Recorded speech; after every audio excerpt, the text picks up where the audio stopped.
जनाब, अस्सलाम वालेकुम रहमतुल्लाहि व बरकातुहू। उम्मीद करते हैं कि आप लोग सब ठीक ठाक होंगे, फ़र्स्ट क्लास होंगे, मज़े में होंगे, फिट फाट होंगे और जहाँ भी कहीं होंगे। अपनों के साथ हमारा ये प्रोग्राम सिटी है 10, आपका मेज़बान अज़हर अली बेग आपकी खिदमत में एक मरतबा फिर हाजिर खिदमत है जनाब अली। और अल्लाह ताला का बेहद शुक्र अदा करेंगे उस परवरदिगार का जिसने उसको कायनात को तख्लीक किया, चरिंद परिंद बनाया, आसमान बनाया, ये दरख्त खूबसूरत फूल बनाए, ये ज़िंदगी को खूबसूरत बनाया हमने आपने मिलकर अल्लाह के हुक्म से।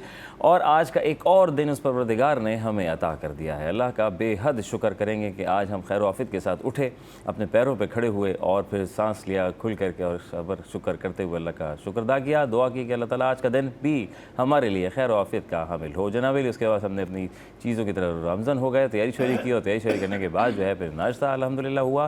ख़ुद से नाश्ता भी किया अपने हाथों का इस्तेमाल करते हुए अल्हम्दुलिल्लाह, और हमने खाया, हमें जायका आया अल्हम्दुलिल्लाह। अल्लाह का बेहद शुक्र किया जाए और हम खैर आफियत के साथ सफ़र को मुकम्मल करते हुए आन पहुँचे हैं जहाँ आप आन पहुँचे हैं, ना सिर्फ बल्कि आप रास्ते में अगर भी हैं या अगर आप निकलने वाले हैं तो अल्लाह ताला आपका सफ़र खैर आफियत का साथ अच्छे से गुजारे और आज का दिन भी बहुत हैप्पी के साथ गुजारे जनाब अली। और सफ़र को आगे बढ़ाएंगे क्योंकि आज जो है जुम्मतुल मुबारक है। आपको जुम्मा मुबारक हो। सिटी 21 की इसकी स्क्रीन की हैसियत से आपको बहुत बहुत शुक्रगुजार है आपका कि आप हमें देख रहे हैं, सुन रहे हैं।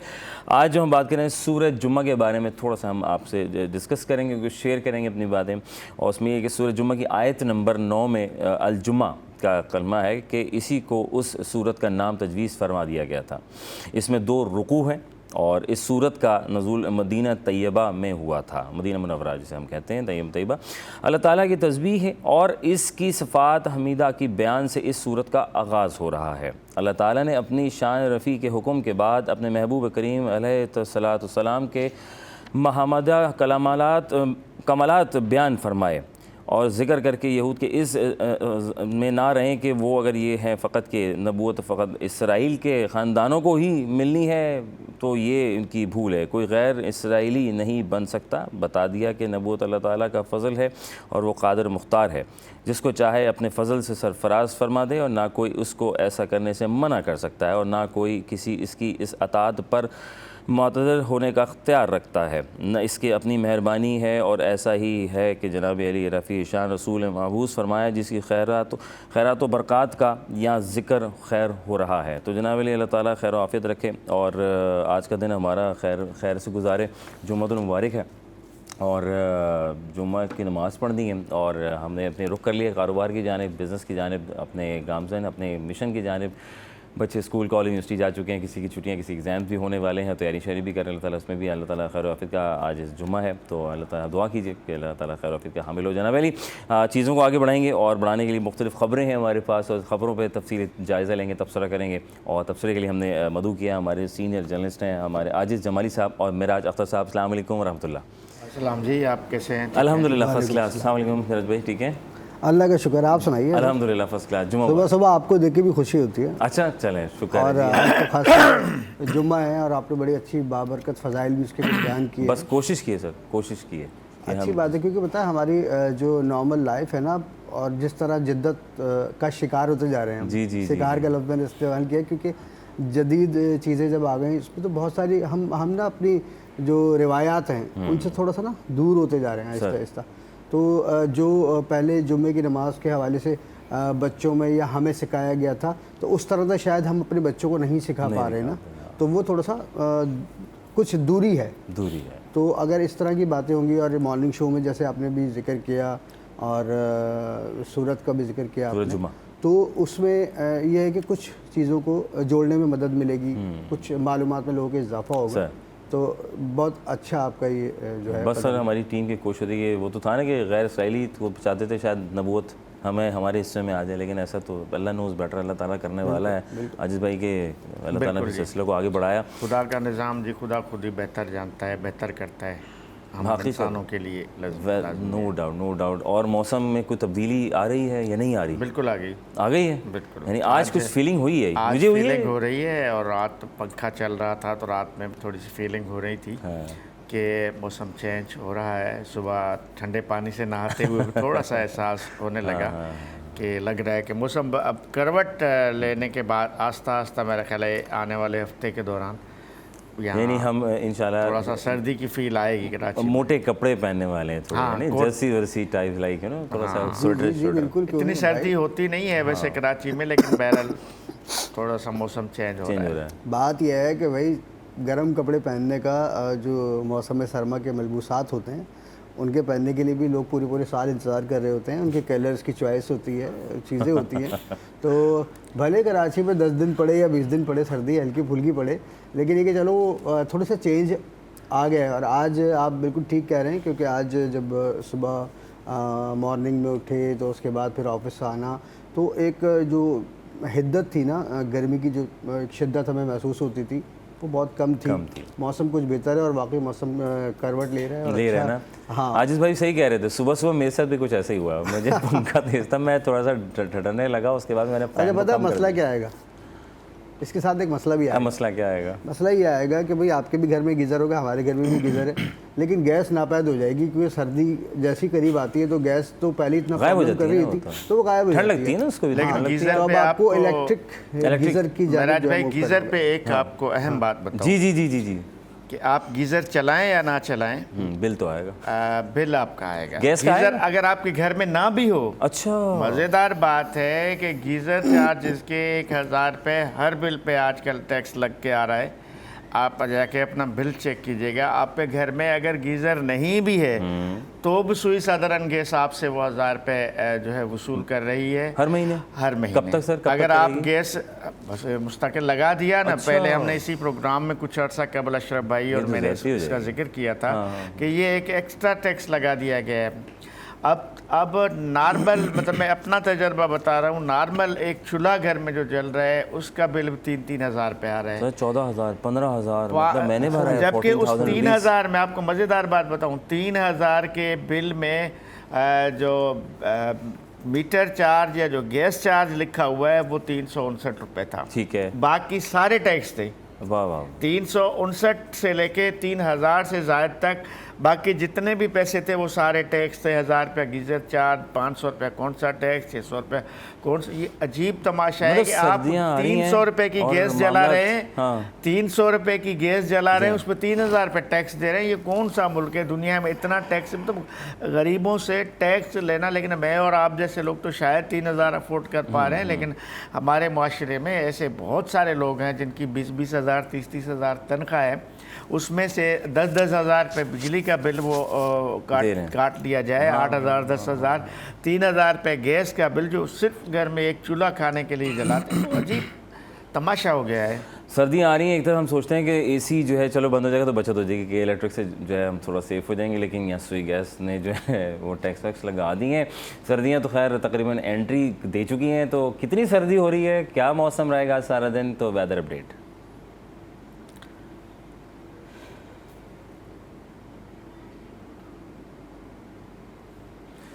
अच्छा जी, वेदर अपडेट इस वक्त जनाब अली 11 बजे से लेकर 2 बजे तक तकरीबन ज़्यादा से ज़्यादा 32 और वैसे 30 अभी जो है राइट नाउ 30 डिग्री सेंटीग्रेड है, और दोपहर 2 बजे तक 32 रहेगा। अगर बात करें 11, 12 और 31, 32 यानी 2 बजे तक तकरीबन लगभग जो है वो 32 रहेगा। उसके बाद फिर देखा जाएगा कि धूप अपना कैसा रूप दिखाए, लेकिन धूप भी जो है वो एकदम खुल के नहीं आ रही, वो भी थोड़ा शर्मा रही है। मतलब एकदम कड़ाके वाली धूप होती थी ना तो थोड़ा सा कभी कभी जलवा फरोज भी हो जाती है, और अचानक ऐसी होती है कि लोग बच रहे होते हैं, यार ये तो गर्मी कहाँ मट्टी एकदम मतलब। अब शायद शर्मा नहीं लगेगी धूप कुछ अरसे तक। लाहौर पंजाब में तो शर्मा गई है ना, सर्दी के मौसम में फिर धूप थोड़ा सा होगी, डाउन होगा जनाब अली। तो ये है सिलसिला, और हम चीज़ों को बढ़ाएंगे अपना। आज भाई हमारे देख रहे हैं कि art council of Pakistan Karachi की जानिब से 21 रोज़ा अवामी थिएटर फेस्टिवल में आवाम का बड़ा रश है जी, बड़ा रश है। और फेस्टिवल के 7वें रोज़ ड्रामा जान हाजिर है, जान हाजिर है। अब ये जान हाजिर है, कौन सी वाली जान है, जान हाजिर है या जान हाजिर है, तो खैर ये से बात करेंगे। आजिज़ भाई क्या है सिलसिला है ये थिएटर से क्या? आर्ट काउंसिल बड़ा एक्टिव है जी। आजकल आपने देखा वर्ल्ड कल्चरल फेस्टिवल के ख़त्म होते ही फिर ये थिएटर फेस्टिवल शुरू हुआ है। ठीक है, जिसमें अच्छी बात जो है ये थिएटर फेस्टिवल में तमाम ज़बानों के थिएटर्स पेश हो रहे हैं। उर्दू के साथ साथ सिंधी ज़बान में थिएटर पेश हो रहा है, सराइकी ज़बान में थिएटर पेश हो रहा है, पंजाबी ज़बान में थिएटर पेश हो रहा है। इसकी ये बड़ी खुसूसियत है कि आर्ट्स काउंसिल ऑफ पाकिस्तान है। वैसे हमारे पास थिएटर जो है वो मर रहा था, लेकिन आर्ट्स काउंसिल ऑफ पाकिस्तान ने थिएटर को ज़िंदा कर दिया। शहरियों को एक एंटरटेनमेंट की बड़ी सहूलत और फ्री में। अच्छा, सबसे अहम बात यह है ये कि थिएटर फ्री है? थिएटर फ्री है बिल्कुल। वाह। इस पे कोई टिकट कोई टिकट नहीं, कोई टिकट नहीं है। मेराज भाई ये टिकट बड़ी अच्छी नहीं बात है। की है तो आजिज भाई ने हमारे। मेराज भाई ये तो भाई ज़बरदस्त। देखिए हमारे यहाँ जैसे अभी गैस की बात हो रही थी, जी जी जी तो हम हर चीज़ तो ख़रीद के इस्तेमाल करते हैं। जी जी जी। चलो ये तो शुक्र अदा करना चाहिए कि कहीं अगर हमें कोई तफरी का छोटा सा मौका कोई मैसर आ रहा है और वो फ्री में आ रहा है, तो क्या तो मैं तो ये कहता हूँ जी इसको सबको अवेल भी करना चाहिए। और इस जितना डिप्रेस हो गए हैं हम सब, मौजूदा जो हमारी कंडीशन है शहर की, हम कराची की बात करेंगे ना सिर्फ, कारोबारी लिहाज से भी हम ज़रा डाउन हैं इस वक्त। महंगाई का जन जो है वो किसी तौर काबू नहीं आ पा रहा है किसी के, हाँ। ठीक है ना, कि उसको बोतल उतल में बंद कर दें। तो ऐसे पता है क्या सीन है, वो जो बोतल का जो जिन है वो 3 जिन है इसके अंदर, और वो बाप परेशान है। बाप इतना शदीद परेशान है, 3 निकम्मे बेटे हैं इसके अंदर, वो 3 जिन बने हुए सर। एक जो है नशा करता है, उसमें आपको पता है, एक दस्तकारी का शौक़ रखता है, और एक जो है वो बदमाश बना रहता है। और अब्बा परेशान है कि किसी काम में तो लग जाएं, जिस तरह हम और कामों में हमें फंसा के रखा है, गैस बिजली पानी में, ऐसी 3 बेटों ने बदमाशी बाप को यहाँ फंसाया इस हुआ दौर में बदमाशी सबसे बड़ा काम है ना। जो बदमाश तो यानी कि है, बदमाश बनना उसको चाहिए। कुछ नहीं सॉरी कर टू सकता। से, ऐसी मैं और मजाक कर रहा हूँ। सबसे फ़ायदेमंद भी मेरे ख्याल। अच्छा भाई बदमाशों को भी फ़ायदा है, देखिए शरीफ आदमी का तो गुजारा बेचारे का वैसे मुश्किल हो गया ना। वो तो बेचारा सर झुका के जो है गली से गुजरता कि यार मैं अपने काम पे जाऊँ, पहले अपना काम और दिहाड़ी वाले मामलात कर लूँ। ये बदमाशी तो उन लोगों का काम है जिन्होंने कोई काम धंधा करना ही नहीं है। सर सही बात की है सर। वो एक सर झुकाने की से बात याद आई, हमने एक प्रोग्राम में सवाल किया था कि बड़े से बड़ा बंदा भी अगर वो कौन है कि बड़ा से बड़ा आदमी भी हो, बादशाह सलामत भी सर झुकाने पे मजबूर हो जाते हैं उसके आगे। तो वो तो हज्जाम है, हेयर ड्रेसर है आपका। हाँ? कि वो तो कहता है जी सर झुका लीजिए, सर झुका ठीक है लीजिए। ना? और आपकी मजबूरी है, वरना आपको पता है मेरी कटिंग खराब हो जाएगी तो फिर मसला फिर मैं किसको कहूँगा कि जान हाजिर है या जान हाजिर है। जान हाजिर है। और एक सर फोटोग्राफर होता है हमारा शादी ब्याह में, वो जैसा कहता है ना वो मानते हैं।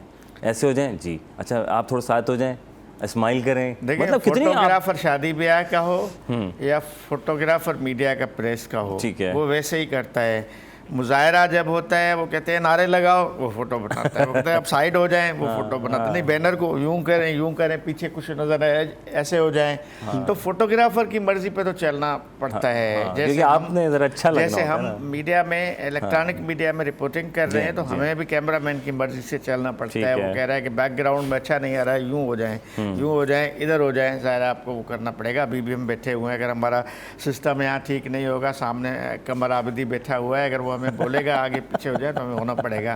तो फोटोग्राफर और कैमरामैन की वैल्यू है, बहुत वैल्यू। अगर ये ना होते तो हमें तो पता ना चलेगा हम किस तरह बैठे हैं। डायरेक्टर ना हो तो हमें ना पता चलेगा हम किस तरह बोल रहे हैं, हमें क्या करना है। तो एक टीम वर्क है सर। और कमर आबिदी भाई की बात एक ये भी है कि इनको छोटी सी भी कोई प्रॉब्लम आ रही होती है तो इशारे से बता देते हैं। अगर लाइव भी चल रहा होता है ना कि भाई शर्ट सेट कर लें या डायरेक्टर भी होता है, कलर सेट कर लें। सर बहुत बड़ा किरदार है, हम कैमरा मैन के किरदार को बिल्कुल फरामोश नहीं कर सकते। मैं समझता हूँ, मैं क्राइम रिपोर्टर हूँ, मुझे तकरीबन 24 साल हो गए फील्ड में, मुख्तलिफ अखबारात और चैनल्स में काम करते हुए।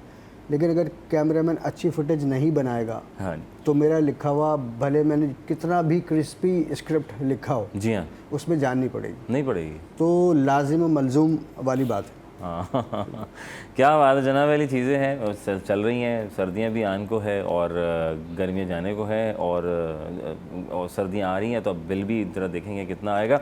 वक्फ़ा लेंगे, वक्फ़े के बाद जानेंगे जो है डिप्टी मेयर कराची के ज़मीनी इंतखाबात जो हुए थे उसमें कौन कौन जो है वो कामयाब हुए थे, क्या हुए मामला, सब ठीक रहा। तो ब्रेक के बाद मिलते हैं आपसे।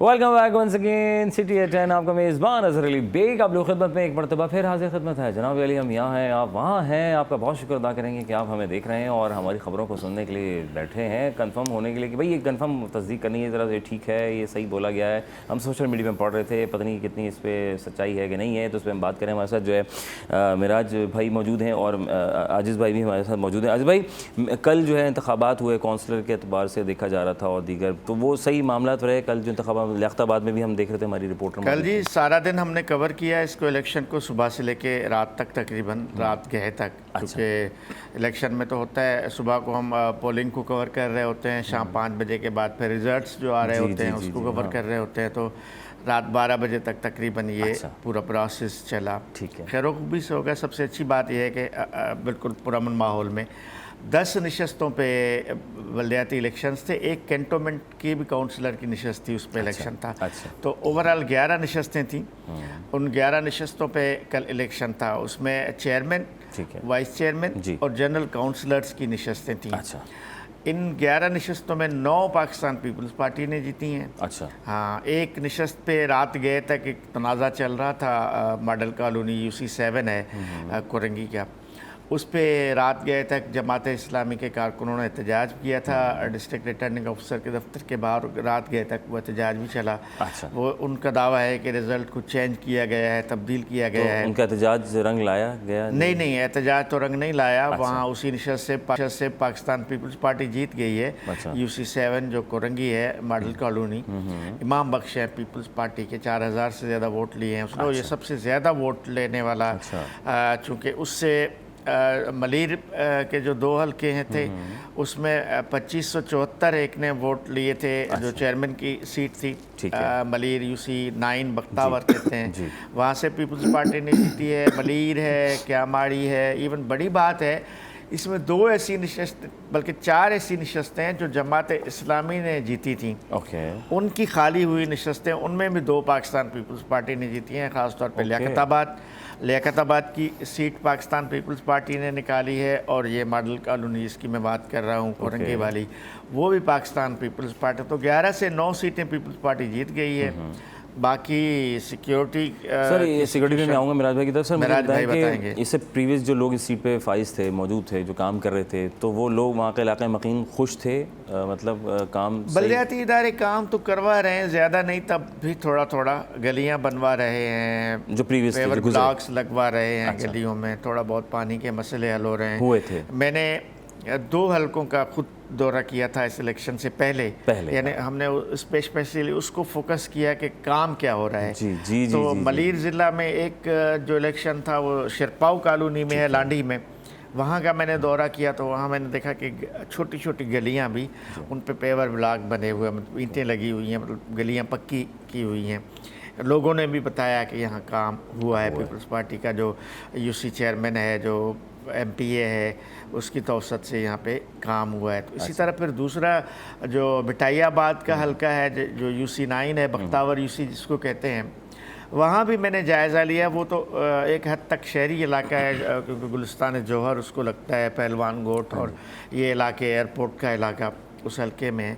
तो वहाँ भी लोगों ने बताया कि काम हो रहा है, तरक्याती काम। तो ज़ाहिर है अगर तरक्याती काम होगा तो लोग वोट भी देंगे। और दूसरा, लोग ये सोच रहे हैं चूँकि प्रोविंशियल गवर्नमेंट पीपल्स पार्टी की है, मेयर पीपल्स पार्टी का है, डिप्टी मेयर पीपल्स पार्टी का है, अच्छा हल्कों में MPA पीपल्स पार्टी का है, MNA पीपल्स पार्टी का है, तो लोग फिर UC चेयरमैन और वार्ड की सतह पर लोग यही सोचते हैं कि हुकूमत तो इनकी है, चलें इनको ही वोट दे दें। तो ये भी एक, तो आने वाले वक्त में आपको लग रहा है जो इस वक्त अपनी मौजूद सीट पर कामयाब हुए हैं, जो अक्सरियत जो आप बता रहे हैं पीपल्स पार्टी की है, तो आगे क्या उम्मीद है लोगों की और उनकी? उन्होंने कोई देखिए इनको काम करना पड़ेगा। मेरा जो ख्याल है, अगर ये मतलब प्रीवियस जो लोग गए हैं उन्होंने टफ टाइम देकर गए हैं, आपको लगता है? असल में ये सीटें इसलिए खाली हुई थी प्रीवियस लोगों की, जैसे आप बात करें, ये लोगों के इंतकाल की वजह से खाली, या कुछ 1-2 सीटों पे लोगों ने रिज़ाइन किया था। जैसे इस पे मेयर की सीट है, UC चेयरमैन की, मुर्जा वहाब जिस सीट से जीते थे, तो जब वो मेयर बने तो उनको वो सीट खाली करनी पड़ी। गिजरी की UC है, तो वहाँ से अब करमुल्ला वकासी जीते हैं पाकिस्तान पीपल्स पार्टी के। इस तरह पीपल्स पार्टी ने दूसरा काम ये किया कि जो सीटें जिन लोगों की खाली हुई ना, उनके किसी भाई को या उसके क्लोज रिश्तेदार को उन्होंने वही निशस्त दी। जैसे मलीर की 2 सीटों, दोनों सीटों पे पीपल्स पार्टी के जो जीते हुए उम्मीदवार थे वो कत्ल हुए। तो उस वजह से वो सीटें खाली हुई। तो उन दोनों सीटों पे जो मकतूल हैं, जो भाई हैं, उनके भाइयों को वो निशस्तें उन्होंने वहाँ एक चेयरमैन की थी, एक काउंसिलर। ठीक है, मेराज अख्तर साहब, आप प्लीज़ मुझे बताएं कि कल सूरत हाल, ज़ाहिर जब इंतखाबात की बात आती है तो फिर सारे मामला होते हैं कि सिक्योरिटी कैसी थी, कोई मामला ख़राब तो नहीं हुए, कोई खुदा न खास्ता कोई ऐसा वाक़या, इस पर क्या अपडेट्स थी कल सारे मामला कल के दिन में? अच्छा, इसमें ज़ाहिर सी बात है कल सुबह से ही पोलिंग का आगाज़ हो गया था, और गुज़िश्ता 24 घंटे पहले से एक प्लान जो है ना वो पुलिस ने तैयार कर लिया था। पुलिस चीफ ने उसकी डिटेल्स भी बताई थी कि उसमें काफ़ी बड़ी नफरी थी, और जितने भी 6 अजला में ये इलेक्शन था उस पर जितने पोलिंग स्टेशंस थे वहाँ पर CCTV कैमराज वगैरह पहले ही लगे हुए थे। उसके अलावा बहुत सारे इसमें से जो है इंतहाई हसास भी थे और हसास भी थे और नॉर्मल कुछ कम ही थे। नॉर्मल तो ज़्यादातर इंतहाई हसास और हसास थे। तो उस पर पुलिस की नफरी थी। इसके अलावा रेंजर्स की भी हमने मूवमेंट देखी। कोई ख़ास जो है नाखुशगवार वाक़या जो है वो शहर में किसी भी पोलिंग स्टेशन पर पेश नहीं आया और पुलिस की नफरी को हमने देखा कि वो हर जगह मौजूद रही। क्योंकि देखिए इलेक्शन तो ये ज़िमनी बल्दियाती इंतखाबात थे, तो एक माहौल बना हुआ होता है ना जी, पूरे शहर में इंतखाबात हो रहे हैं, तो इसका माहौल अलग होता है। ये कुछ अज़ला में थे तो ज़ाहिर सी बात है उसके हिसाब से उन्होंने जो डिस्ट्रिक्ट आ रहा था वहाँ की पुलिस को वहाँ पे डिप्यूट किया और ये हमने देखा कि इसमें कोई ऐसा नाखुशगवार वाक़या कहीं पेश नहीं आया। और बेहतर तरीके से एक पोलिंग का अमल जो सुबह से शुरू हुआ था, शाम को 5 बजे ख़त्म हुआ, उसके बाद फिर ज़ाहिर सी बात है वोटों की गिनती का अमल शुरू हुआ, रात तक नताइज आ ही गए सामने। लेकिन एक बात ये है कि क्योंकि इस कराची में जो है अगर हम थोड़ा सा माजी में देखें तो एक दो जमातें ऐसी थी कि जो हमेशा अक्सरियत में रहती थी, वो जीतती थी। अच्छा, उनका नामो निशान तकरीबन अब जो है वो ख़त्म हो गया, क्योंकि एक MQ पाकिस्तान ने तो आई थिंक बायकॉट ही कर रखा था सिलेक्शन का। लेकिन जमात इस्लामी का जो मामला था उसमें बहुत ज़्यादा मतलब ये कहा जा रहा था, जो तज्जियाकारों का भी शहरियों का भी कहना था कि उसकी तरफ लोगों का रुझान है। लेकिन उसके बाद भी हमने देखा कि जैसे माशाल्लाह से हमारे जो नेशनल असम्बली के इलेक्शन हुए थे और सूबाई असम्बली के इंतखाबात हुए थे, तो जैसा उसमें नताइज आए ऐसे ही नताइज इसमें भी आए। और हमने ये भी देखा कि पाकिस्तान पीपल्स पार्टी ज़ाहिर सी बात है गवर्नमेंट में है तो रिसोर्सेज का इस्तेमाल भी बहुत मतलब खुल के हुआ। अच्छा, ठीक है। अब जाहिर सी बात है एक हुक्मरान जमात है तो कहीं ना कहीं थोड़ी बहुत सपोर्ट तो उसको मिलती है। लेकिन बहरहाल एक चीज़ हमने और देखी, मैं गिजरी वाले जो है पोलिंग स्टेशन पर गया हूँ तो मैंने देखा कि पीपल्स पार्टी के कारकुनान इतने ज़्यादा एक्टिव थे। अच्छा, कि आप यकीन करेंगे वो 70 और 80 साल के बुज़ुर्गों को उनके घरों से गाड़ियों में लेके आ रहे थे, उनको सहारा दे के चल रहे थे, अंदर लेके जा रहे थे। उनको वोट कास्ट कराने के बाद फिर वो उनको वापस लाते थे, उनको उसी गाड़ी में बाइज्जत तरीके से बड़ा रास्ता बनाते हुए ना। तो मुझे बड़ी खुशी भी हुई इस बात से कि देखिए कोई भी जमात हो, लेकिन उन्होंने अपने बुजुर्गों का इतना ख्याल रखा। देखिए उनकी लालच थी भाई, उनका वोट बैंक था वो। अब बात सारी आती है कि आगे इज्जत के साथ और बहुत ही तरीके से हम जीत लेते हैं घरों से लाना। तो ये जो वर्किंग है ना सर, असल में जीतती वर्किंग ही है जी। बाकी तो नताइज कैसे भी हों, दोनों स्ट्रांग जमातें थी। यानी दोनों जमातें पॉलिटिकल वर्कर्स रखने वाली जमातें हैं। जमात इस्लामी के पास भी पॉलिटिकल वर्कर है और पाकिस्तान पीपल्स पार्टी के पास भी पॉलिटिकल वर्कर है। जैसे महराज भाई बात कर रहे हैं, ये काम पॉलिटिकल वर्कर ही करते हैं। अपने वोटर्स को घरों से ले आना, घरों तक पहुंचाना, घरों से जाके निकालना, वोट करवाना। जिस पार्टी के पास पॉलिटिकल कारकुन होगा वो काम। MQ वाली बात में करना, इसमें MQ ने चूँकि जो बल्दियाती इलेक्शन हुए थे उसका बाइकाट किया था, लाजमी अपने ज़मीनी इलेक्शन का भी उनका बाइकाट था। MQ के ना होने की वजह से मैं समझता हूँ अगर सियासी तज्जिया किया है तो दोनों जमातों को फ़ायदा हुआ। यानी जमात इस्लामी ने भी सीटें निकाली, पाकिस्तान पीपल्स पार्टी जहाँ जमात कमज़ोर थी वहाँ पाकिस्तान पीपल्स पार्टी सीटें निकाली। वरना लियाकताबाद में अगर MQ होती तो क्या पीपल्स पार्टी सीट ले सकती थी? सवाल ही पैदा नहीं है। तो MQ के न होने की वजह से, या फिर मलीर में क्या या केमाड़ी में क्या जमात इस्लामी सीट ले सकती थी? नहीं ले सकती थी अगर MQ होती तो MQ ने अंदर किसी ने किसी को सपोर्ट तो किया होगा। नहीं, देखिए MQ as a party support ना भी करे, लेकिन लोग तो इंटरनली सपोर्ट करते हैं ना लोग। MQ का जो देखिए एक बात है, MQ का जो वोटर है वो जमात इस्लामी को वोट नहीं करेगा कभी भी। अच्छा, ये क्योंकि ये दोनों जमातें यहाँ एक दूसरे के साथ आजकल नहीं, बड़ी तारीख है। अच्छा। बड़ी हिस्ट्री है कि इनकी एक दूसरे से कंट्रोवर्सी MQ के जन्म से लेके आज तक जमात और MQ का फड्डा कराची में रहा है। तो जो MQ का कारकुन होगा वो जमात को वोट नहीं करेगा, वो पीपल्स पार्टी को मतलब जहर का घूंट पी कर पीपल्स पार्टी को वोट करेगा, जमात को नहीं करेगा। तो इसका मैं समझ रहा हूँ कि जमात इस्लामी और पीपल्स पार्टी दोनों को फ़ायदा हुआ, लेकिन MQ को पॉलिटिकली इसका बड़ा नुकसान हुआ है। जो बल्दियाती जो निचली सतह का जो सिस्टम है ना, वो बहुत कारआमद है। वो इवन अगर आपके यूनियन काउंसिल लेवल पे आपके लोग हैं, वो आपके एमपीए को जितवाते हैं, एमएनए को जितवाते हैं, उनका बड़ा रोल होता है इलेक्शन में। ओके जी, एमक्यूएम पाकिस्तान को हुआ नुकसान, ज़ाहिर है बैक हो गई अब, लेकिन अब आवाम को कितना फ़ायदा होता है नए लोगों के आने के बाद? जो प्रीवियस, जैसे कि आजिज़ भाई ने कहा कि प्रीवियस लोगों ने काम किया और थोड़ा सा टफ टाइम देकर गए हैं, तो आवाम की उम्मीदें पूरी हैं कि जो लोग जीत चुके अपनी सीटों पे, तो वो क्या वैसा ही काम या उससे अच्छा काम कर पाएंगे, और आया तो महंगाई को भी कंट्रोल कर पाएंगे। जो रोज़मर्रा के मामलात होते हैं, चीज़ें अप एंड डाउन हो जाती हैं, तो इसी बुनियाद पे हम थोड़ा सा एक बात करेंगे। माल का हाल जो इस वक्त क्या चल रहा है वो देखते हैं टेलीविज़न स्क्रीन की जानिब। आप देख सकते हैं यूएस डॉलर जो है 181 रुपये, ऑस्ट्रेलियन डॉलर सॉरी 181 रुपये, यूके पाउंड 351 रुपये, सऊदी रियाल 73.65, स्विस फ्रैंक जो है वो 312 है, यूएस डॉलर 277 रुपये अशारिया 90 पैसे पे है। और ये है अब तक की सूरत हाल। तो सर ये जो सूरत हाल हम देख रहे हैं, तो ये कुछ आपको लगता है कोई पैसे में कदर वदर कोई हम देख रहे हैं कोई, या इसी तरह चलता रहेगा? अच्छा, कुछ अर्से से हम देख रहे हैं कि पाकिस्तान का रुपया स्टेबल है, कुछ अर्से से देख रहे हैं। स्टेबल होता है या स्टेबल रखा जाता है? जैसा भी है, लेकिन डॉलर में काफ़ी अर्से से हम देख रहे हैं कि डॉलर के रेट में बहुत बड़ा, वैसे तो डॉलर काफ़ी ऊपर चला गया है, लेकिन गुज़िश्ता कोई महीने 2 महीने 3 महीने का अगर जायज़ा ले रहे हैं तो इतना ज़्यादा इंक्रीज़ नहीं हुआ है डॉलर, मतलब स्टेबल रखा ही गया है। तो भी इकनॉमिकली फ़ायदा तो है ना हमारा, अगर डॉलर रुपया स्टेबल है, भले मसनूई तरीके से स्टेबल है अगर, तो भी इकनॉमिकली आपको फ़ायदा हो रहा है। ख़ासतौर पे आप जब स्टॉक एक्सचेंज को देख रहे हैं ना, आप गुज़िश्ता 2 माह का रिकॉर्ड उठा लें, स्टॉक एक्सचेंज आपका मुसलसल ऊपर जा रहा है, मुसलसल 90,000 तक 100 इंडेक्स, मतलब मामूली बात तो नहीं है, बहुत ऊपर जा रहे हैं। अल्लाह ताला हमें और आगे इसी तरह लेके जाते रहे, जिस तरह आजिज़ जमाली साहब ने फरमाया। ब्रेक पे जा रहे हैं, ब्रेक से पहले एक ख़बर मैं छोड़ता जा रहा हूँ जनाब कि ज़ाहिर सर्दियों की आमद है और सनअतकारों ने सर्दियों में बिजली के इजाफे इस्तेमाल पर मराहत पर रद्द-ए-अमल दिया है। तो कैसा रद्द-ए-अमल दिया है ये भी बात करेंगे ब्रेक के बाद। और किसी का बर्थडे भी है, बड़ा ख़ास बर्थडे है, ब्रेक के बाद।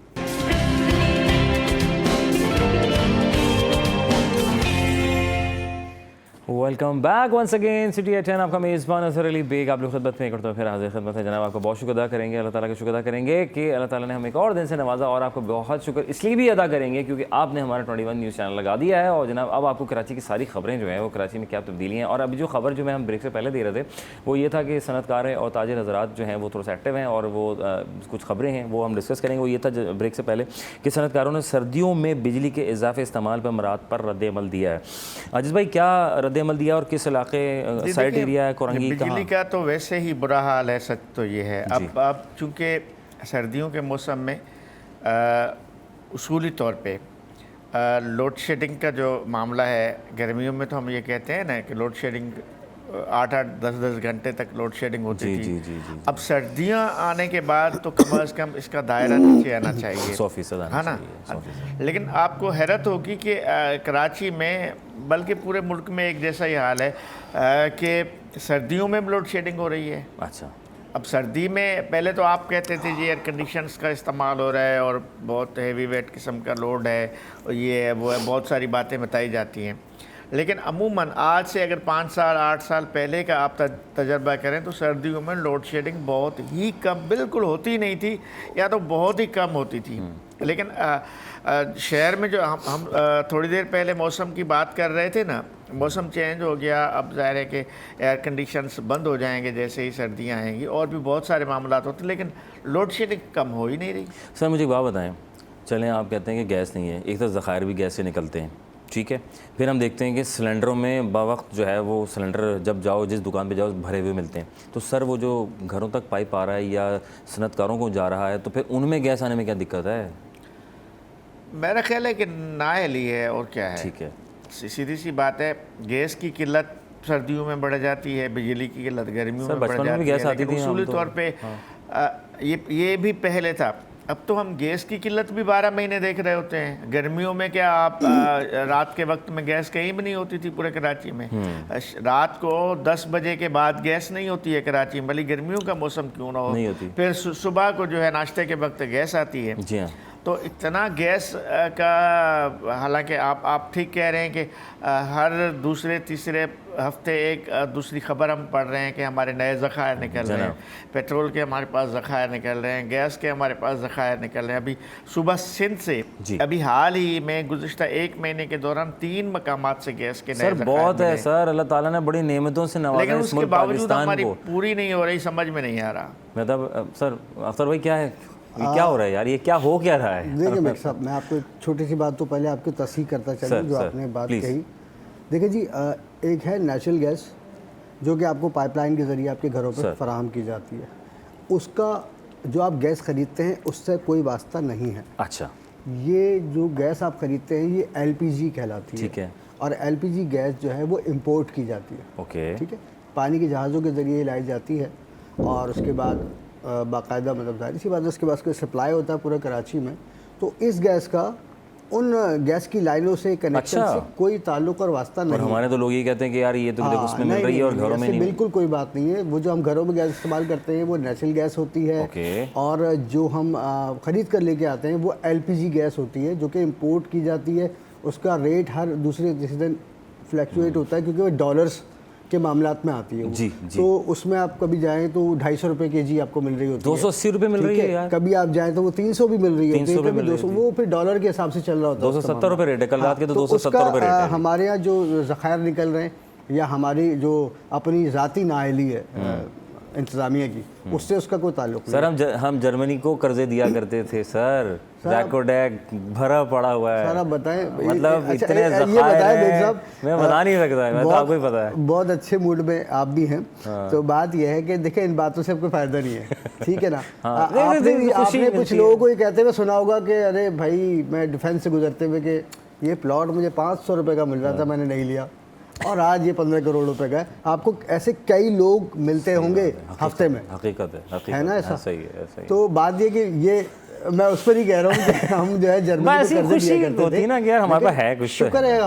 हमारा माजी कुछ बेहतर था जी। लेकिन हम चाहें तो अपने मुस्तकबिल को भी बेहतर बना सकते हैं। लेकिन इसमें सबसे पहले जो है ना हमारे जो अकाबरीन है ना उनको संजीदगी से सोचना होगा कि हम कहाँ जा रहे हैं, खास तौर पर कराची के लिए हमें यूनाइट होना बहुत जरूरी है। मेगा सिटी है कराची, मेगा सिटी है और उस मेगा सिटी के हिसाब से इसके पास वसाइल वो नहीं है जो कि होने चाहिए। तो कम से कम उतने वसाइल तो यहाँ पर होने चाहिए ना कि भाई जो हम बुनियादी अपनी जो मामलात से महरूम हुए हैं वो तो पूरे हो जाएं, बाकी तरक्की तो चले देखी जाएगी। कराची का जो सिस्टम है सारा दिन हम लोग उनका सर खाते रहते हैं मुख्तलिफ इशूज़ पे, सीधी सी बात है काम के दौरान। No doubt. लेकिन बर्थडे यकीन हम सेलिब्रेट करते हैं, बच्चों का करते हैं, अपना भी करते हैं। तो ये एक ऐसा सेलिब्रेशन है जो हमें बहरहाल एक हर साल ये याद दिलाता है कि हमारी उम्र कम हो रही है। ये हमें ज़रूर याद रखना चाहिए कि हमें अपने खुदा बारी ताला को भी याद रखना चाहिए और हमें ये भी याद रखना चाहिए कि हमारी ज़िंदगी कम हो रही है। हम अपनी ज़िम्मेदारियों को, अपने मामलात को, अब जो भी हमें करना है हम उनको अपने तरीके से मुकम्मल करें। सर बर्थडे हो गई आपकी, गुजर गई? आनी है आपकी? मेरी सितंबर में गुजर गई। हाँ माशाल्लाह। देखिए जी पहले तो होता ही है ना कि पहले तो घर वाले मनाते हैं, बच्चे मनाते हैं, बच्चों छोटे जब आप बच्चे होते हैं तो उस वक्त तो बड़ा एक वो होता है। लेकिन अब जिस एज ग्रुप में हम लोग हैं जाहिर सी बात है हमारे बच्चे माशाल्लाह बड़े हैं, तो अब हमें तो अक्सर ऐसा भी होता है कि याद नहीं होता, कामों में इतना बिजी होते हैं, जिम्मेदारियों के जो बच्चे दिलाते हैं बाबा आज आपकी बर्थडे है। हाँ, तो हम लोग जिम्मेदारियों में घिरे हुए लोग हैं। जी, ठीक है ना, मुतवस्सित तबका है और हमारी जो एक्टिविटीज़ हैं, जो हमारा काम है वो भी नौइयत का कि हम घन चक्कर बने पे होते हैं। ऐसी सूरत में बच्चे आपको जब याद दिलाते हैं ना तो एक बड़ा अच्छा सा एक खुशगवार सा एहसास होता है, फीलिंग्स आती हैं और बहुत ज़रूरी भी है। तो बहरहाल हैप्पी बर्थडे टू बिलाल भाई, उनको भी मैं कहूँगा क्योंकि वो सिटी 21 सिस्टम के ब्यूरो चीफ भी हैं, जीएम ऑपरेशंस भी हैं और बेताज बादशाह हैं कराची ब्यूरो के। क्या बात है जनाब, हैप्पी बर्थडे टू यू। जनाब अली बर्थडे मना रहे हैं और खुशियाँ समेट रहे हैं, बिखेर रहे हैं और साथ जोड़ रहे हैं। इसी तरह जिन आज आप लोगों में से, जनाब आप में से किसी के घर में बर्थडे है तो हमारी तरफ से आपको भी बर्थडे बहुत बहुत मुबारक हो। अच्छे से मनाएं, मिल के मनाएं, जोश जज्बे के साथ मनाएं और उस दिन को खैर वाफियत के साथ आगे कदम बढ़ाएं। आज का भाव पे जा रहे हैं जनाब क्योंकि ख़वातीन का वक्त हो जाता है कि वो ख़वातीन सोच रही हैं कि आज मैं क्या बनाऊँ और क्या सस्ता है, क्या महंगा है, कहाँ रेट, कहाँ ऊपर नीचे दाऊँ। तो जो हमारे पास जो कमिश्नर की जो लिस्ट है कमिश्नर साहब की वो तो है। अब आई डोंट नो कि आपके इलाके में इसका क्या चल रहा है, तो कंपैरिजन कर लीजिएगा जी आज का भाव। और इस वक्त हम आपकी टेलीविजन स्क्रीन पर इस वक्त टमाटर जो है मिनिमम 100 रुपये, 115 रुपये, आलू 50 रुपये 58 मैक्सिमम, लहसुन जो है 530 रुपये, ज़्यादा सा 610 रुपये, अदरक जो है 550 मैक्सिमम 633 रुपये में आप देख रहे हैं, गाजर 50 रुपये और ज़्यादा 58 रुपये ज़्यादा से ज़्यादा आप देख रहे हैं, तोरई 70 और 81 ज़्यादा से ज़्यादा आप देख रहे हैं इस वक्त स्क्रीन के ऊपर। लौकी की बात की जाए तो जनाब 50 रुपये, ज़्यादा से ज़्यादा 69 रुपीज़, फूल गोभी जो है 90 मैक्सिमम 104 यानी कि 104 रुपये, खीरा 50 रुपये है, ज़्यादा 58 रुपये आपको मिल सकता है, भिंडी 200 रुपये है और मैक्सिमम 230 रुपये, और प्याज जो है 116 और ज़्यादा से ज़्यादा 132 रुपये में मिलेगी। और फिर एक दफ़ा टमाटर की बहुत ज़रूरत है इसलिए मैं दोबारा दिखा रहा हूँ, तो 100 रुपये तो ये मिलेगा। आ रहा हूँ कि आपके इलाके में सर मिराज भाई आप कहाँ आपका जो है रिहाइश कहाँ पहले बताइए सर मुझे आप। मेरी PCHS ब्लॉक 2 में है। वहाँ इस वक्त टमाटर क्या किलो चल रही है? 100 रुपये बता रहे हैं।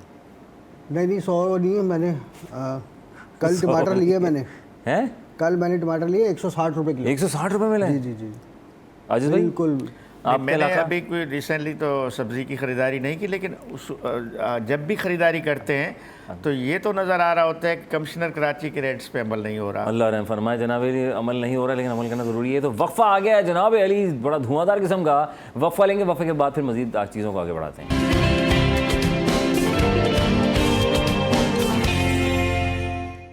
Welcome back once again city at 10 में आपका मेज़बान अज़हर अली बेग आपने खुदबत में हाजिर है और आपको कहेंगे अस्सलाम वालेकुम रहमतुल्लाहि व बरकातहू उन लोगों के लिए जो अभी अभी आए हैं हमारे चैनल को ज्वाइन किया है और हमें देख रहे हैं, तो आपका बहुत शुक्रिया। तो आज की कराची की सारी ख़बरें हैं, अपडेट्स में दे दी हैं, इस वक्त क्या रेट्स हैं, क्या भाव होंगे। और एक सवाल हमेशा घूमता खाना पकाते वक्त, क्योंकि हम ब्रेक से पहले थे तो हम ये बता रहे थे कि आलू टमाटर प्याज के क्या रेट होंगे, भिंडी पकानी है, तोरी पकानी है, शलजम गोश्त पकाना है या क्या पकाना है। तो आज भाई आता है कभी भाभी का फ़ोन या आपने इख्तियारात भाभी को दिए हैं कि जो कम अगर कहीं कोई मेहमान वगैरह आ गए, लेकिन मैंने सारे इख्तियारात दे दिए वाइफ को, बेगम साहबा को, भाई जो भी पकाना है हम खा लेंगे, क्योंकि हमसे उनकी चॉइस बेहतर होती है। या उन्होंने ले लिए? नहीं दे दिए। हाँ, अरे क्या मैंने कहा एक बार कहा मैंने मुझसे ना पूछें भाई, जो समझ में आए पकाएं। तो वो जो पका लें अपनी मर्जी का तो आप खा लेते हैं। अरे वाह कितने नाइस बंदे भाई, क्या बेगम कुछ भी पका लें आप खा लेते हैं, यही भाई फरमाइश हो तो ये खाऊं और पकाऊं। आपने तो हथियार ही डाल दिए। हथियार बात ये है कि आपका भी होता है भाई, मेरा ये होता है मुझे सबसे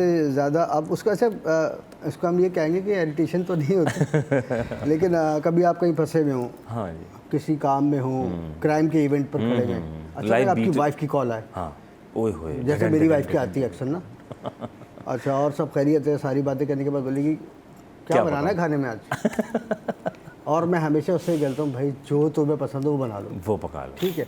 लेकिन हाँ मैं कभी कभी फरमाइश ज़रूर करता हूँ। अच्छा, मेरी जिस दिन छुट्टी होती है या वैसे किसी चीज़ का मेरा दिल चाह रहा होता है, जैसे कभी पाए खाने का दिल चाह रहा है या कीमा खाने का दिल चाह रहा है या कबाब खाने का मेरा मूड है, तो जी हाँ, तो मैं वो बिल्कुल कहता ज़रूर हूँ। लेकिन ज़्यादातर जैसा कि इन्होंने पॉलिसी अपनाई हुई है सेफ पॉलिसी जो है ना वही है कि भाई जैसा आप चाहें और जो आप चाहें ये भी सही है, जैसा आप चाहें और जैसा आपका मन करे आप बना लीजिए। भाई ज़ाहिर है सारा दिन आपको खुदा हाफिज़ करती हैं, अच्छे से नाश्ता और उसके बाद फिर इंतज़ार, फिर घर के सारे काम काज, फिर बच्चों का स्कूल से आना, वेलकम करना, उनके काम काज, फिर घर की खूबसूरती में सब चीज़ें। और अच्छा ऐसा भी होता है? नहीं बेगम चाय हाँ चाय क्या कह रहे हो, दोबारा बताओ, चाय के क्या कह रहे हो?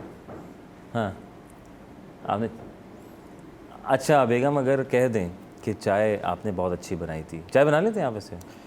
मैं कभी कभी हाँ बना लेता हूँ, बना लेते हैं बिल्कुल, लेकिन महीनों में कभी नौबत आती है, कभी नौबत आती है। तो फिर बेगम कहती हूँ आज अच्छी बनाई है, अगर लोग मार्केट वगैरह गए हुए और मैं सोया हुआ हूँ, छुट्टी का दिन है और मैं उठाऊँ और मेरा मूड हो गया तो मैं बना लेता हूँ चाय। तो फिर बेगम कहती हूँ एक कप मेरा भी। अच्छा वो सर में देखें बात है कि अब मैं बना तो लेता हूँ, अच्छा हो गया। अब वो अच्छी होती है नहीं होती मुझे इसका अंदाज़ा नहीं है, हाँ। लेकिन हाँ वाइफ के हाथ की चाय और मेरी बेटी के हाथ की चाय दोनों अच्छी होती हैं, मैं बड़े शौक से पीता हूँ। वैसे एक अमूमी तौर पे हम देखते हैं आजिज़ भाई के मर्द जब चाय बनाता है, वैसे खान साहब जो चाय बनाते हैं ना, पठानों का होटल कराची में जगह जगह होता है, बड़ा रश होता है, लेकिन मर्द जब चाय बनाता है तो बड़ी अच्छी बनाता है। लेकिन मैं दावा से कहता हूँ मैं अच्छी चाय बनाता हूँ। अरे वाह भाई वाह, क्या बात अच्छा, है, क्या बात है, मैं सिर्फ चाय ही बना सकता हूँ और कुछ मुझे खाना पकाना नहीं आता, माशाल्लाह। लेकिन मैं चाय अच्छी बनाता हूँ, कड़क चाय। कड़क चाय, हाँ, तो इसका मतलब है मेरा दूध भाई पत्ती। फिर तो करना चाहिए। तो ये सारे घर वाले कहते हैं कि आप चाय अच्छी बनाते हैं, इसलिए अबू खास तौर पे जब छुट्टी का दिन होता है शाम की चाय, अबू बस बच्चे ही कहते हैं अबू आपको बनानी है। ओके जी, क्या बात चाय है। बना लेते फिर अब्बू के हाथ की चाय जो है वो तैयार हो रही होती है, तो फिर पहले के दूध गर्म कर लेते हैं, फिर उसके बाद कोई स्पेशल तरीका कोई चाय बनाने का, कोई टोटका देते हर हैं कोई किसी अच्छा चाय? आपने जो पठान की चाय की, इसमें एक मैं बात करूंगा कि इसमें एक काफ़ी अरसे से ये बात आ रही है कि चाय में केमिकल मिलाया जाता है, इससे गुरेज करना चाहिए। चूँकि हम प्रोग्राम में बैठे हुए हैं, हमारा मैसेज पूरे मुल्क में जा रहा होता है, प्लीज़। तो इस वजह से अभी सिंध फूड अथॉरिटी ने भी कई मकामात पे ऐसे छापे मारे कि दूध में भी केमिकल मिलाया हुआ होता है और जो चाय बनाई जाती है उसी में केमिकल मिलाया होता है, और फिर वो दूध ज़ाया भी किया गया। बहुत सारे हम डब्बे वाला दूध भी तो ले रहे हैं। खबरें आती हैं, डब्बे वाला नहीं। अच्छा, मैं आम जो शहरों के होटल से पठान की चाय की आपने बात की, मैं उसकी बात कर रहा हूँ। वो कोई ऐसा केमिकल मिलाते हैं जिससे शायद चाय गाढ़ा हो जाए या रंगत में कुछ ऐसा हो जाए, तो इससे गुरेज करना चाहिए। इंसानी ज़िंदगियों के लिए ख़तरनाक है। सर दूध में जो है ना कोई कार्रवाई शारवाई कर देते हैं ये लोग। वैसे खाना भी मर्द बड़ा अच्छा बनाता है वैसे। हाँ बिल्कुल, खवातीन तो खवातीन, लेकिन मर्दों की अक्सर जो शेफ़ की होती है मैं देखता हूँ वो बड़े लाजवाब। बिल्कुल आप जितने भी 5 स्टार और 3 स्टार होटल्स हैं उसमें आप देखिए कि शेफ़ ज़्यादातर मेल ही होते हैं। हाँ जी, ठीक है ना, खाना वाकई अच्छा बनाते हैं वो। और हमारे भी कुछ दोस्त हैं कि कभी अगर हमारा प्रोग्राम बन जाता है तो हमारे एक दो दोस्त हैं जो कि बड़ा शौक़ है उनको बारबेक्यू बनाने का और ये कढ़ाई वढ़ाई बनाने का ना, तो हम लोग देसी जो मुर्गा जो है वो फड़ लेते हैं आप। जी हाँ, वो लेके आते हैं। उसके बाद हमारे 2 दोस्त हैं वो उसको इतना टेस्टी बनाते हैं कि यकीन करें कि मज़ा दोबारा पेट भर जाता है लेकिन नीयत नहीं भरती, इतना टेस्टी होता है। तो मर्दों के हाथ में अल्लाह पाक ने बड़ा जायका दिया। क्या बात है जनाब अली। तो अभी क्या पकेगा, क्या पकाना है, आप फैसला कर लीजिए। आज तो ये ऑन ड्यूटी हैं। तो अजीज़ जमाली साहब आपका बहुत शुक्रिया, जज़ाकल्लाह। और मेरा अख्तर साहब आपका बेहद शुक्रिया, दोनों भाइयों का आप तशरीफ़ लेकर आए और अपनी एक दौर का जो एक सहाफ़त का बड़ा एक एक्सपीरियंस है वो आपने हमारी ख़बरों पर नज़रसानी करते हुए और खूबसूरत अंदाज़ में पेश किया। और यकीनन आपको हो गया होगा कि भाई ये ख़बरें ऑथेंटिक थी, कंफर्म हो गया। जो सोशल मीडिया पे इधर और उधर चल रही थी, अब अमल पैरा आपको करना है और करवाने की कोशिश करना है। यूनाइट रहें तो फिर ज़िंदगी आसान हो जाएगी। वफ़ा लेंगे, वफ़े के बाद जनाब अली हमारे बहुत सी गेस्ट हमें ज्वाइन कर रहे हैं। आज का दिन बहुत ख़ास है, जुम्मतुल मुबारक भी है, तो उस पर भी थोड़ी बात होगी। तो लेकिन एक ब्रेक के बाद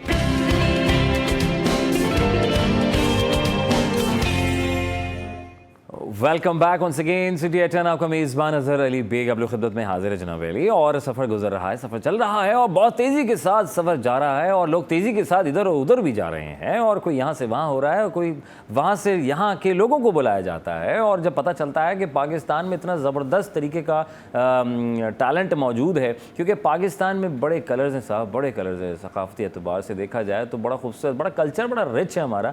और इस रिच कल्चर को इतना पसंद किया जाता है कि दुनिया भर के लोगों को जब पता चलता है कि यार वो जो ट्रक आर्ट की बात की जाती है कि यार आपका ट्रक देखे हमने यहाँ, यार हमने पिक्चर्स में बड़े ट्रक, तो गोरा हमारा जो दुनिया भर में आता है, देखता है, विजिट करता है, एरियाज़ में जाते हैं तो वो बड़ी चीज़ों को मुतासिर होते हैं। और उसके बाद जब मुतासिर होते हैं तो कहते हैं यार आप वेलकम टू आवर कंट्री। तो जब आप जाते हैं तो बड़ा फ़ख्र होता है कि बीइंग अ पाकिस्तानी आप जाते हैं और पाकिस्तान का नाम रोशन करते हैं और हमारे पाकिस्तानी कल्चर को प्रमोट करते हैं। आज जो है हमारे साथ बड़ी अहम शख्सियत मौजूद है, मुख्तलिफ चैनल की ज़ीनत बनते रहते हैं और सोशल मीडिया पे भी काफ़ी इन है और बहुत ज़्यादा इन है, क्योंकि जहाँ ट्रक आर्ट नज़र आता है, कभी आपने कनाडा में देखा होगा कोई गाड़ी को पेंट हुआ हुआ यकीनन, कभी आपने किसी वॉल को देखा होगा, या आपने एक और गाड़ी अभी जो मैं थोड़ी देर में दिखाने वाला हूँ वो यूके में जो है हुई है। तो हम बात कर रहे हैं अली सलमान आंचल साहब की, जो कि को फाउंडर हैं आंचल साहब। और अली सलमान आंचल, अस्सलाम वालेकुम वरहमतुल्लाह। सर कैसे मिजाज हैं आपके? सर खैरियत से हैं? ठीक हैं सर। आप डायरेक्टर भी हैं, को फाउंडर भी हैं, मतलब आप सब फाउंडर ही हैं, डायरेक्ट हैं, डायरेक्ट फाउंडर हैं और माशाल्लाह से हैं और क्रिएटिव ज़ाहिर है वो तो आपकी क्रिएटिविटी नज़र आ रही है माशाल्लाह जिस तरीके से आप आगे। और सर आप जो है मैं देख रहा हूँ एम्बेसी आपको माशाल्लाह दुनिया भर की एम्बेसीज़ में आप जाते हैं पाकिस्तान भर की तरफ से और पोर्ट्रेट करते हैं पाकिस्तान के कल्चर को बड़े खूबी के अंदाज़ में। सफारती एतबार से देखा जाए तो आप वहाँ जाते हैं, बड़ा अच्छा लगता होगा जब सफारत खाना आपको बुलाता है पाकिस्तान का और फिर वहाँ अपने रंग भरना। और फिर प्राइवेटली हम देखते हैं मुख्तलिफ रेस्टोरेंट्स को, चीज़ों को, गाड़ियों, लोग आपको अरे यार आप आए हैं, अली आप आए हैं तो प्लीज़ यार ज़रा सर थोड़ा बताएं, रिसेंटली अभी कहाँ से होकर आए हैं आप? मैं कल ही लैंड किया पाकिस्तान। इस साल जो है हमारा टूर इंग्लैंड से हमने स्टार्ट किया था। Very good. तो इंग्लैंड में जब वर्ल्ड कप से पहले इंग्लैंड के अंदर सीरीज हो रही थी, जब पाकिस्तान की टीम इंग्लैंड के पास गई थी, तो सबसे अच्छी बात ये थी पाकिस्तान के सफारत खाना जिसमें डॉक्टर फैसल साहब है, एम्बेसडर हाई कमिश्नर है वहाँ पे, उन्होंने हमें इन्वाइट किया था। और बड़ा लकीली टाइम ऐसा था कि पाकिस्तान की क्रिकेट टीम और वुमेंस मेंस की दोनों थी। तो हमें साथ साथ, जैसे आपने बोला ना, दूसरी टीम भी हायर करती, तो हमें यॉर्कशायर क्रिकेट काउंटी क्लब ने हायर किया पाकिस्तान इंग्लैंड वाले मैच वाले दिन। तो वो बड़ा हमारे लिए था कि हमें यॉर्कशायर क्रिकेट क्लब ने हायर किया और हमने स्टेडियम के बाहर पूरा स्टॉल लगाया। बट अनफॉर्चुनेटली बारिश हो गई वहाँ पे, तो मैच पोस्टपोन हो गया। फिर वो एम्बेसडर साहब के घर पे हमारे 2-3 प्रोजेक्ट थे, यानी पाकिस्तान एम्बेसी के साथ हमारे प्रोजेक्ट थे लंदन के अंदर, तो वो रहे। उसके बाद फिर वही वहाँ पे हमने मुख्तलिफ प्रोजेक्ट्स किए, कम्युनिटी के साथ एग्जीबिशंस की, वहाँ के मेयर्स वगैरह भी इन्वॉल्व हुए, लोकली मेयर्स भी आए, तो बड़ा अच्छा फ्रूटफुल प्रोजेक्ट रहा। होपफुली अभी आपकी हम पिक्चर भी चलवाते हैं नाज़रीन, अभी हम देखें जो गुफ्तगू कर रहे हैं कि कहाँ गए, किधर गए, मैं साथ साथ पिक्चर भी चलाऊंगा। फिर बताइएगा कौन साहब क्या थे और कहाँ था। वो मुझे उधर देखना पड़ेगा। हाँ, वो मैं आपको उधर दिखाऊंगा।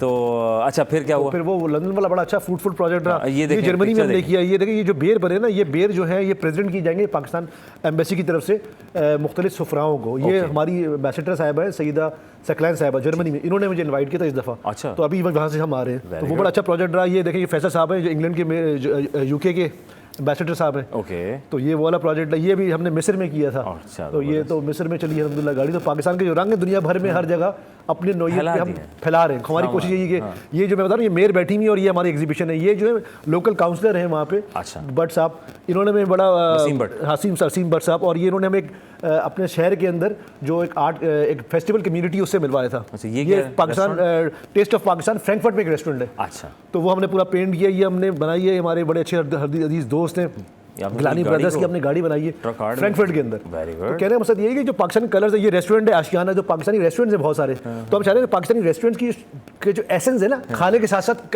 कंट्रीब्यूशन भी हो। क्या बात। तो वो टेस्ट ऑफ पाकिस्तान, और इसके अलावा ये गाड़ी, ये टेस्ट ऑफ पाकिस्तान के सामने, और ये गिलानी ब्रदर्स की गाड़ी खड़ी हुई है, हमारी अपनी तस्वीर है। ट्रक को भी पेंट करने वाले हैं। ये जो हमारे लोग, ये जो लोकल ट्रक पाकिस्तान के बनाते हैं। ये मैडम है हमारी एम्बेसडर सईदा सकलैन, जिन्होंने हमें बुलाया था।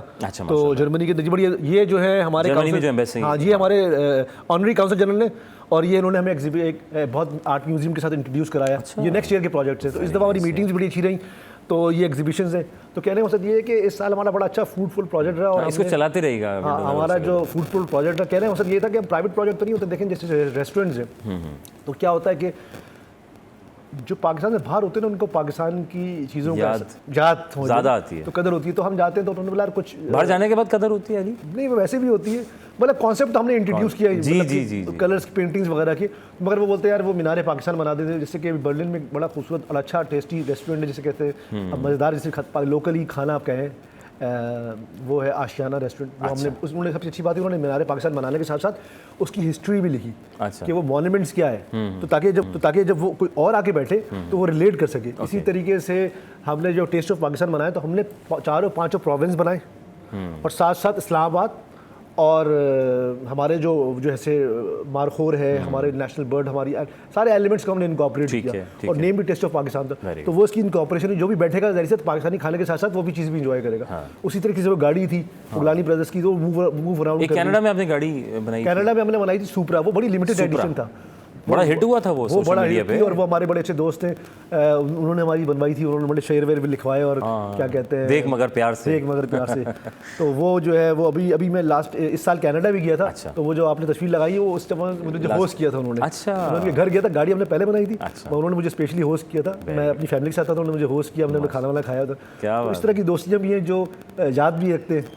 ये कौन सी जगह, ये बताइए, लास्ट ईयर की मुझे लगी? ये पाकिस्तानी एम्बेसी है। ये पाकिस्तानी एम्बेसी, ये हमने 9 साल पहले बनाई थी। अगले साल पाकिस्तान एम्बेसी जो हमने बाहर से डिजाइन की, इसको 10 साल हो जाएंगे। अच्छा। ट्रक में ये एग्जीबिशन हुई है जी मैडम, ये हमारी एम्बेसडर के घर पे। और ये ट्राम बनाई है, बल्गारी है।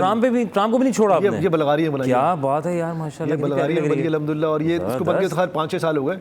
तो इस तरह की बहुत सारी एक्टिविटी। ये चाइना के अंदर हमें इनवाइट किया गया था। पाकिस्तान की दुनिया की सबसे बड़ी एग्जीबिशन हमने चाइना में की थी 2022 में, 2 साल पहले, हाँ 23 में, सॉरी। अच्छा, बहुत खूबसूरत एग्जीबिशन। मतलब मैं कहता हूँ मुझे बड़ी पसंद है आपने जो ये क्या चीज़ है? हाँ, ये तो वही है, ये बस है। ये चीज़ नहीं है, बस है, ये बस है। सही है। तो इस तरह की हमारे दोस्त भी हैं असल में ना, इसे तो हमारे क्योंकि मैं आपके साथ कॉन्फ्रेंटेशन भी इधर उधर हो रही है। नहीं, आप कोई मसला नहीं। तो ये कि हाँ, और ये मिस्र के अंदर बनी है। तो कहने का मतलब, तो इसके अलावा एक टर्म और बनी है, वो है उसमें नहीं है पिक्चर्स में, वो बनी है बेलारूस के अंदर। बेलारूस, वो हमारे सज्जाद हजर साहब हैं एम्बेसडर उधर, बड़े ही क्या कहते हैं बेहतरीन इंसान है और आर्टिस्ट, मतलब आर्ट लवर है और पाकिस्तान को बड़ा अच्छा प्रमोट कर रहे हैं। तो पाकिस्तान की एम्बेसीज जो है ना, और ख़ासतौर पे हमारे जो सुफराज हैं, जो एम्बेसडर्स हैं, और वो बड़े, मतलब मैं कहता हूँ कि अब बड़े कहते हैं बड़ा अच्छा उनका कोलैबोरेशन है और बड़े अच्छे हमने प्रोजेक्ट्स किए उनके साथ मिलके। और हमारे देख सकते हैं हमारा कॉन्ट्रीब्यूशन तो है, हर बंदे का अपना कॉन्ट्रीब्यूशन, मगर उनकी हेल्प और उनकी सपोर्ट बहुत है। इस तरह हमारा जो प्रेस डिपार्टमेंट है, जो वहाँ के हमारे जो डिफरेंट एम्बेसीज में जो प्रेस डिपार्टमेंट के लोग हैं, जो मुख्तलिफ ममालिक में जो हमारे पाकिस्तान के जो एम्बेसी के अंदर जो इंफॉर्मेशन डिपार्टमेंट के हेड जो बैठे, जैसे कहते हैं प्रेस अताशी कहते हैं, जी, उनकी बड़ी हेल्प रहती है। इंग्लैंड के अंदर हमारे क्या कहते हैं अवान साहब थे, अली अवान साहब थे, वो बड़े थे। हिना मलिक साहिबा थी इधर जर्मनी के अंदर। इसके अलावा जितने एम्बेसीज के अंदर ने आपको बड़ा वार्म वेलकम किया, राइट? वार्म वेलकम, इसके अलावा उनकी अच्छी कम्युनिटी के अंदर इनकॉर्पोरेट कर दिया, ये कर दिया। और अब तो खैर एम्बेसीज के काफ़ी स्टाफ जो है हमने साथ ग्रो किया, तो हमारे बड़े अच्छे दोस्त भी हैं, तो वो उनके साथ भी बड़े अच्छा ताल्लुक रहता है। जैसे अभी हम जर्मनी में हमारे एक बड़े अच्छे दोस्त हैं जो भी डिप्टी एम्बेसडर साहब हैं, लोधी साहब, उन्होंने भी हमें बड़ा अच्छा कनेक्ट किया लोगों के साथ। तो कहने से ये कि ये एक टीम वर्क है। अगर हमारे एंड से कुछ काम है तो उनके एंड से भी कुछ काम है। फिर हमारी एक अपना एक नेटवर्क है कम्युनिटी का, कम्युनिटी जो बड़ी वेलकमिंग रहती है हमेशा से। कम्युनिटी में जो, जैसे मैं इसलिए जर्मनी को हमेशा कहता हूँ कि जर्मनी हमारा सेकंड होम है। अच्छा, जर्मनी में जो है हम तकरीबन 10 साल से जा रहे हैं। अच्छा, तो उधर हमें जो जिस बंदे ने इंट्रोड्यूस कराया जर्मनी में, वो राशिद मलिक था। वो कम्युनिटी के हेड है वहाँ पे सोशल मीडिया का पेज चलाते हैं, वहाँ से हमें बड़ा प्रमोट कर रहे होते हैं चीज़ें। इसलिए बेल्जियम है, डेनमार्क है, अमेरिका है, कनाडा है, दुनिया के बेशतर ममालिक है, काज़ाकिस्तान है, चाइना, अल्हम्दुलिल्लाह दुनिया के कितने ममालिक में अली आप ट्रक आर्ट को हम खालिस्तान 35 से ज़्यादा ममालिक में ले चुके हैं। 35 से ज़्यादा ममालिक में ले जा चुके हैं। अच्छा, वेरी नाइस। और वैसे जो है मैं दुनिया के 55 या 60 के करीब ममालिक अल्हम्दुलिल्लाह घूम चुका हूँ, इसी ग्रीन पासपोर्ट के ऊपर माशाल्लाह। और अल्हम्दुलिल्लाह आज तक कभी भी वो कहते हैं ना कि आपको इमिग्रेशन में मसला होता है, वो कपड़े उतार देते हैं, जूते उतार देते हैं, आज तक मुझे कभी कहीं ऐसा फेस करना नहीं पड़ा। और वो कहते हैं, मैंने सुना है, क्या इसकी वजह ये है कि आप एम्बेसी का इम्पैक्ट है या वो तो आप बहुत से, क्योंकि लोग हमें सोच रहे होंगे यार ये तो एम्बेसीज इनको वेलकम करती है। एम्बेसी तो बहुत बात का सीन है ना, ठीक है, वो तो पहले से स्क्रूटनी शुरू होती है ना। अच्छा, वो तो आप जब अपना पासपोर्ट रखते हैं और अपना लेटर रखते हैं तो वो बात की बात है। और बहुत सी जगह पे हम लेटर से नहीं जाते, अपने हम पर्सनल भी विजिट पे जा रहे होते हैं। अच्छा, हर दफ़ा तो हम एम्बेसी के थ्रू या किसी कल्चरल के थ्रू, प्राइवेटली भी अपनी पर्सनल भी जा रहे होते हैं वैसे भी। तो वो अगर आपके पास सॉलिड रीजन है क्यों आप क्यों जा रहे हैं और क्या वजह है, तो वो करते हैं। मगर मुझे आज तक ऐसा कहते हैं ना कि आपको ये हो गया, वो पूछते हैं वो पूछते हैं। हाँ, किसी जगह पे किसी ज़माने में अमेरिका ने मुझसे बड़ी सवाल जवाब किए थे, वो क्योंकि मैं उनको डाउट था कि मेरा नाम किसी से मैच कर रहा है। अच्छा, तो वो एक उनका राइट था, उन्होंने चेक किया नहीं था। उसके बाद मैं 10 दफ़ा अमेरिका गया, वहाँ तक उन्होंने नहीं पूछा क्या वो कह रही हो। तो कहने का मकसद ये है कि वो जो होता है ना कि कहते हैं कि ऐसे है और वैसे है, तो वैसी सिर्फ मिथ है। हर बंदे का अपना केस है, हर बंदा किसी और वजह से पूछता है। हाँ, वो तो नहीं पूछते, पाकिस्तानी इमिग्रेशन जरूर पूछती है, या पाकिस्तान क्यों जा रहे हो उनको समझाना पड़ता है क्यों जा रहे हो। मैंने आज तक वहाँ पे फेस नहीं किया, हमने यहाँ पे फेस किया। अक्सर ऐसा होता है कि आपका स्टेम्प लगाने के बाद आपने देखा, मुझे तो आज तक ये समझ में नहीं आया कि वो पीछे वाला क्यों बैठता है। एक और उन्हें आपका जब स्टेप हो गई, आपका इमिग्रेशन हो गई, तो एक और बंदा चेक करता है। तो आज तक मुझे ये समझ में नहीं, उनको आपस में एतबार नहीं है कि उसने, तो वो बोलता है भाई आप क्यों जा रहे हो। मैंने यार उसने वो कंफर्म करते होंगे ना कि आया कि अगले वाले बंदे ने सही ठपश पे लगाया नहीं लगाया। मेरे साथ इसमें एक वाकया था, अगर वो चाहे तो। जी, मैं कतर जा रहा था। अच्छा, तो मैं कतर जा रहा था। कतर में भी किया? हाँ, कतर में तो हमें शाही, मतलब हमने आपको तो वो था ना, वो फीफा से पहले और बड़ा जबरदस्त बड़ा शानदार प्रोजेक्ट है। इतनी बड़ी दीवार हमने आज तक बड़ी, हाँ, वो तो दुनिया की वन ऑफ दी मतलब बिगेस्ट वॉल, हाँ बिगेस्ट, एक चाइना का सबसे बिगेस्ट प्रोजेक्ट है ये था। वो पिक्चर दी नहीं थी वो नहीं इत्तेफाक से नहीं, वो इस साल की रखी थी सारी प्रोजेक्ट। तो हुआ ये कि किस्सा बड़ा मजेदार है कि हम गए, हमारा सब स्टैंपिंग हो गई, तो वो इन्विटेशन लेटर जो था ना उनका, वो अरबी में था। अच्छा, उन्होंने बोला कि आप कहाँ जा रहे हैं, तो मैं कतर जा रहा हूँ। तो उन्होंने मेरा पासपोर्ट देखा, तो उस पर जापान का वीज़ा भी था, अमेरिका का भी था, कनाडा का भी था, बहुत सारे वीज़े। तो सारे वीज़े छोड़ के उसने बोला यार आप जापान क्यों नहीं जा रहे, सवाल आपको चेक करें। मैंने बोला यार मैं कतर जा रहा हूँ। तो बोला जापान क्यों नहीं जा रहे। मैंने बोला यार क्या आपने बात, चले जाए, बोला आप भेज दीजिए। मैंने बोला अभी तो मुझे इधर जाना है, जब जाऊँगा तो जाऊँगा। तो अब वो मेरा वीज़ा चेक कर रहे हैं सारे। तो मैंने ये सारे यूज़ हो चुके, ये उन्होंने चेक कर लिए, आप ना करें। तो उसको ये समझ में नहीं आ रहा था कि मैंने यार मेरे पास तो अमेरिका का वैलिड भी है, कनाडा का भी है, इंग्लैंड, सारे वैलिड है, तो तुम इस पर क्यों फंस गए। तो खैर फिर उनके ऑफिसर आए, मैंने उनको समझाया कि भाई मैं इधर जा रहा हूँ, और ये मुझे बोले इधर क्यों नहीं जा रहे। तो इसका मतलब ये है कि हमारे यहाँ जो एक मिथ बनी हुई है, या वो जो होता है कि जी ग्रीन पासपोर्ट की वैल्यू नहीं है, तो सब वैल्यू आपने अपनी बनानी है।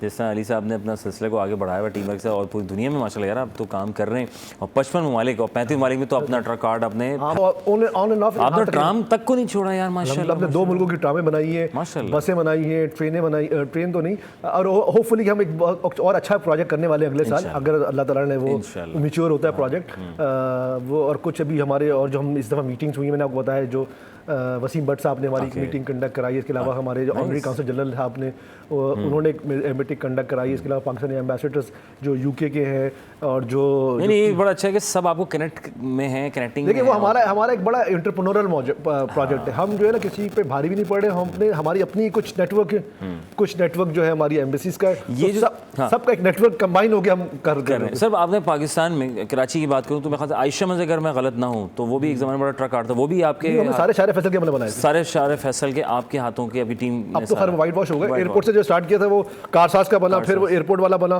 सॉरी वो जिना हॉस्पिटल वाला बना, लेजेंड्स की पिक्चर्स भी वो, फिर वो जो आपने वो आयशा मंजर में लेजेंड्स की पिक्चर्स थी जिसमें एदी साहब की तस्वीरें सारी हैं। मुझे माशाल्लाह आखिर में मुझे बताएं सर, ये फूल पत्ती, ये नाम बड़ा प्यारा है, फूल और पत्ती, ये कैसे पड़ा और क्या था इसका बैकग्राउंड? फूल ट्रक आर्ट को उर्दू में कहते हैं फूल पत्ती। ठीक है, ये तो एक वेस्टर्न नाम है ना, जैसे गोरा आया पाकिस्तान में, उसने हमसे पूछा, हम तो ऊपर वाले तो सारे फर्क है, गैप है, तो नीचे ने जहमत ही नहीं की, तो फिर उसने एक वेस्टर्नाइज, उसने ट्रक देखा, उसने ट्रक पे कर दिया ट्रक आर्ट, तो इस्तेलाह चल गई ट्रक आर्ट। अच्छा। क्योंकि आप बस में भी होता है, रिक्शे में भी होता है, अब तो हर जगह होता है, आपको पता है, तो वो आप उसको तरीके से रिक्शा आर्ट, तो फूल पत्ती इसको लोकल जबान में हमारी इंडस्ट्री को फूल पत्ती कहते हैं। ओके, फूल पत्ती वाला, ये फूल पत्ती।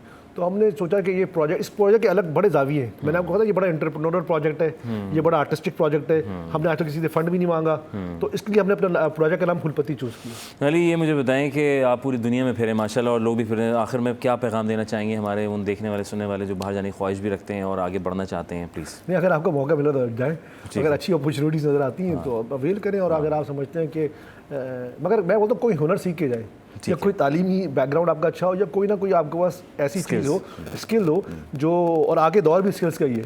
अगर आपके पास डिग्री नहीं है बरफर्ज है, तो मगर आपके कोई ना कोई ऐसी स्किल हो, भले और बाहर के ममालिक में स्किल्स की वैल्यू है, भले आप बाल भी काटें और भले आप कारपेंटर हो, काम बन जाएगा, काम बन जाएगा। क्या बात है, क्या बात है सर, थैंक यू, स्किल ज़रूरी है, बहुत शुक्रिया, स्किल्स बहुत ज़रूरी हैं। Ali Salman, thank you very much कि आप यहाँ आए। फूल पत्ती project the founder, creative director, और पूरी दुनिया में नाम रोशन कर रहे हैं। 55 ममालिक न सिर्फ बल्कि 35 ममालिक में तो ये छा चुके हैं, बाकायदा प्रिंट कर चुके हैं, अपना आर्ट को शो कर चुके हैं, पाकिस्तानी कल्चर को बढ़ा रहे हैं। ये भी एक बड़ा पाकिस्तान का खूबसूरत सा शाहकार है, और एम्बेसी इनको बुलाती हैं दुनिया भर की पाकिस्तान की, और उनको फिर आगे प्रमोट करते हैं। ट्राम्स और दीगर चीज़ें हमने आपकी स्क्रीन पर दिखाया, तो टैलेंट की कमी नहीं है। वक्फा लेंगे और वक्फे के बाद आप भी सोचें कि मैं क्या कर सकता हूँ, स्किल्स जैसे अली सलमान ने कहा कि हो सकता है, तो it's not a big deal. वक्फे के बाद फिर मिलते हैं आपको।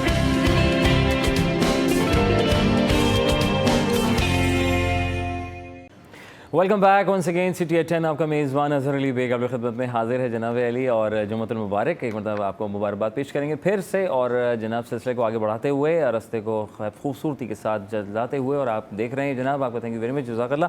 और अब जो है वक्त आ चुका है जनाब कि ख़वातीन का विरासत में हिस्सा, आज का जो हमारा टॉपिक है वो ये है। इसमें बात करेंगे कितना होता है, होना चाहिए, अगर होना चाहिए तो कितना होना चाहिए, दीन क्या कहता है, और उस पॉइंट ऑफ व्यू से बात करेंगे। खुदा न खासा किसी को उसका हिस्सा ना दिया जाए तो उसके फिर क्या नुकसानात हैं यहाँ भी और इस दुनिया के बाद भी आखिरत में। तो ये सारे मामले जो लोग आंखें बंद करके मामलात को खुद ही खुद तय कर लेते हैं, खुद ही खुद यस करवा लेते हैं, नो करवा लेते हैं, तो आया कि वो खुद ही करवा लेना है। तो आया कि ये जो खुद ही में अपनी बिल्डिंग खड़ी कर लेते हैं, तो क्या वो बिल्डिंग फिर वो आखिरत में भी उससे ज़्यादा ऊंची बिल्डिंग बन सकती है, वसी बन सकती है, आप कामयाब हो सकते हैं। जो हमारे दीन में कहा, जो हमारे कुरान मजीद में अल्लाह ताला ने सब कुछ बतला दिया है, एक बड़ी कंप्लीट बुक है जो हमें मिली, अल्लाह ताला ने हमें दी, अता की है। तो मेरे ख्याल से आप किसी और से पूछने से बेहतर है आप इसका फ़ायदा उठाएं, जो हम माज़रत के साथ फेसबुक पे तो बहुत ज़्यादा जाते हैं, लेकिन कुरान मजीद भी हमारी किताब है, बीइंग अ मुस्लिम, जो हम उससे थोड़ा माज़रत के साथ जो है वो थोड़ा सा दूर हैं, और फिर लोगों का सहारा लेते हैं, और खुदा न खासा कुछ गलत बता दे, प्लस माइनस हो जाए तो वो कुछ का कुछ भी हो जाता है। तो मैं ये नहीं कह रहा कि हर इंसान गलत है, नहीं साहब, गलत कोई नहीं होता। अगर कहीं कोई शक व शुबहात होते हैं तो आप एक दूसरे से डिस्कस कर लेते हैं, अपने मुफ्ती कराम आलिम दीन से डिस्कस कर लेते हैं, और सहारा लेते हुए चीज़ों को अमल पैरा करते हैं। या फिर बात करेंगे जनाब, हमारे साथ मौजूद है मुफ्ती अबू बकर मोहिउद्दीन साहब और डॉक्टर सरवत अस्करी साहिबा। अस्सलाम वालेकुम वरहमतुल्लाह। वालेकुम सलाम। खैरियत से ठीक हैं? जुम्मा मुबारक आप लोगों को। अच्छा साहब, आज आप लोग आए, बड़ा अच्छा लगा। और क्योंकि हमारा जुम्मा है, ज़ाहिर है, तो उस जुम्मे में हमने चाहा कि कोई ऐसा टॉपिक होना चाहिए जो हमारे ख़वातीन के लिए, मर्दों के लिए ज़रा फ़ायदेमंद हो। और जो लोग दुनियादारी में इतने मशगूल हैं कि सारे मामला अपने बना के बैठे हुए हैं, तो सर उसमें ज़रा रोशनी डालें। ख़वातीन, सब पहले मैं आपकी तरफ आऊँगा। अबू बकर साहब के ख़वातीन का विरासत में हिस्सा, सबसे पहले इसको थोड़ा डिफ़ाइन करते हैं ज़रा प्लीज़। बिस्मिल्लाहिर्रहमानिर्रहीम। जो ख़वातीन विरासत में हिस्सा पाती हैं, देखिए विरासत में जो शरीयत ने, कुरान मजीद ने हिस्से रखे हैं वो दो किस्म के हैं। कुछ रिश्तेदार ऐसे हैं जिनके हिस्से मुकर्रर हैं और उन्हें मिलते ही मिलते हैं, और कुछ रिश्तेदार ऐसे हैं जिन्हें कुछ रिश्तेदारों की अदम मौजूदगी में हिस्सा मिलता है, उनकी मौजूदगी में उनका हिस्सा नहीं होता। तो ख़वातीन में ऐसे जैसे अब वालिदा हैं, बीवी हैं, बेटी हैं, ये इमीडिएट फैमिली है जिनका हर हाल में हिस्सा होता है। और वो हिस्से मुख्तलिफ़ हैं, मुख्तलिफ़ सूरतों में उसके हिस्से अलग अलग होते रहते हैं। वालिदा का हिस्सा बेटों की मौजूदगी में अलग है, बेटे ना हो तो उसकी मौजूदगी अलग है। बीवी का भी इसी तरह बेटों की औलाद की मौजूदगी में मैयत के अलग है, बग़ैर औलाद के अलग है। अच्छा। लेकिन बहरहाल मुकर्रर है और उन्हें मिलना ही मिलना है। ठीक है। इसके अलावा बाज़ ख़ास सूरतों में बहन तक भी ये हिस्सा जाता है, पोती तक भी हिस्सा जाता है, और दादी और नानी तक भी ये हिस्सा जाता है। तो ये ख़वातीन हैं जिन्हें हिस्सा मिलता है विरासत में।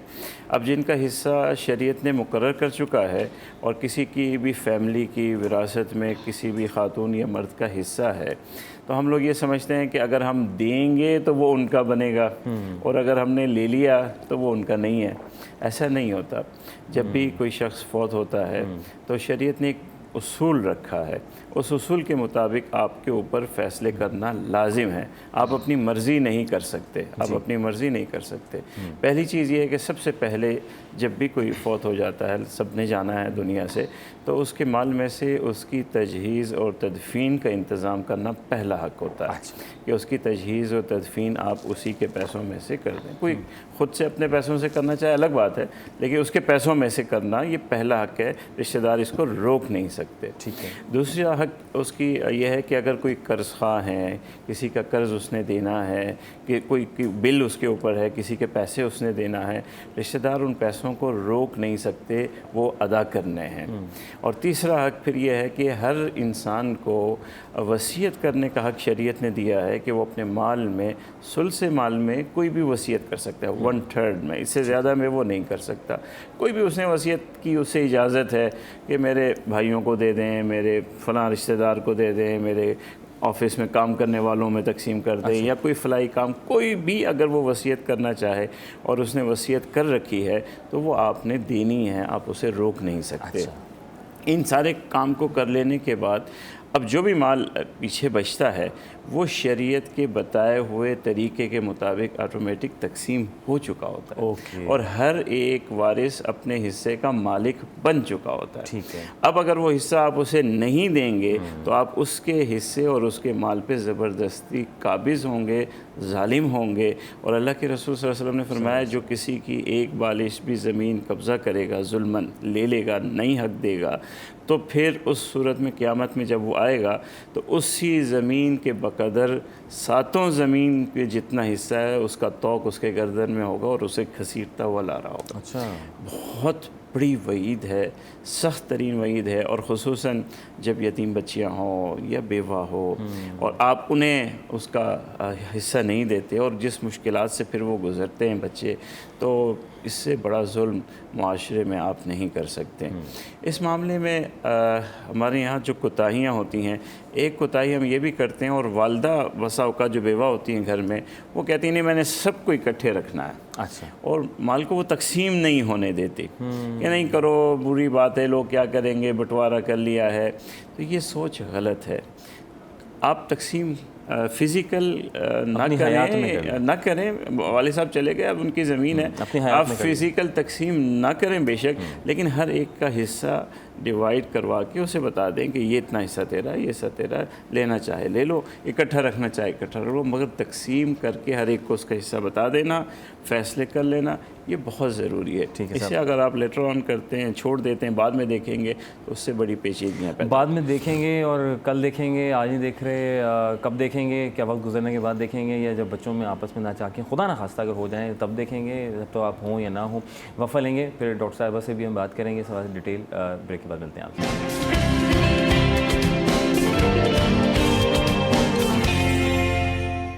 Welcome back once again city at 10। आपका मेज़बान अज़हर अली बेग अपने खिदमत में हाजिर है जनाब अली। और जुमे का दिन है और बड़ा इंपॉर्टेंट टॉपिक है विरासत में ख़वातीन का हिस्सा, यानी औरत का क्या हिस्सा है, बेटी का क्या हिस्सा है, बहू का क्या हिस्सा है, या भाई का क्या हिस्सा है। तो हिस्से के ऊपर हम थोड़ा बात कर रहे हैं, क्योंकि अक्सर बेशतर जो है माज़र के हमारे माशरे में थोड़ा सा देखने को आता है कि जब बहनों की बात आती है तो वहाँ मामलात ज़िंदगी थोड़ा सा चेंज हो जाते हैं, कुछ अपने मतलब की बातें होने लग जाती हैं, या फिर ये होता है कि यार अभी रेट कम है तो अभी नहीं बेचते, जिसकी वजह से वो जो 4 बहन भाई होते हैं, यानी 5 अगर हों तो वो 4 एक की वजह से जो है वो मामलात आगे पीछे हो जाते हैं। तो इस पर बात करें डॉक्टर सरवर साहिबा, हिस्सा के बारे में थोड़ा सा बताएं, दीन क्या कहता है आपकी निगाह में, क्योंकि आप भी स्कॉलर, इस्लामिक स्कॉलर की हैसियत रखती हैं।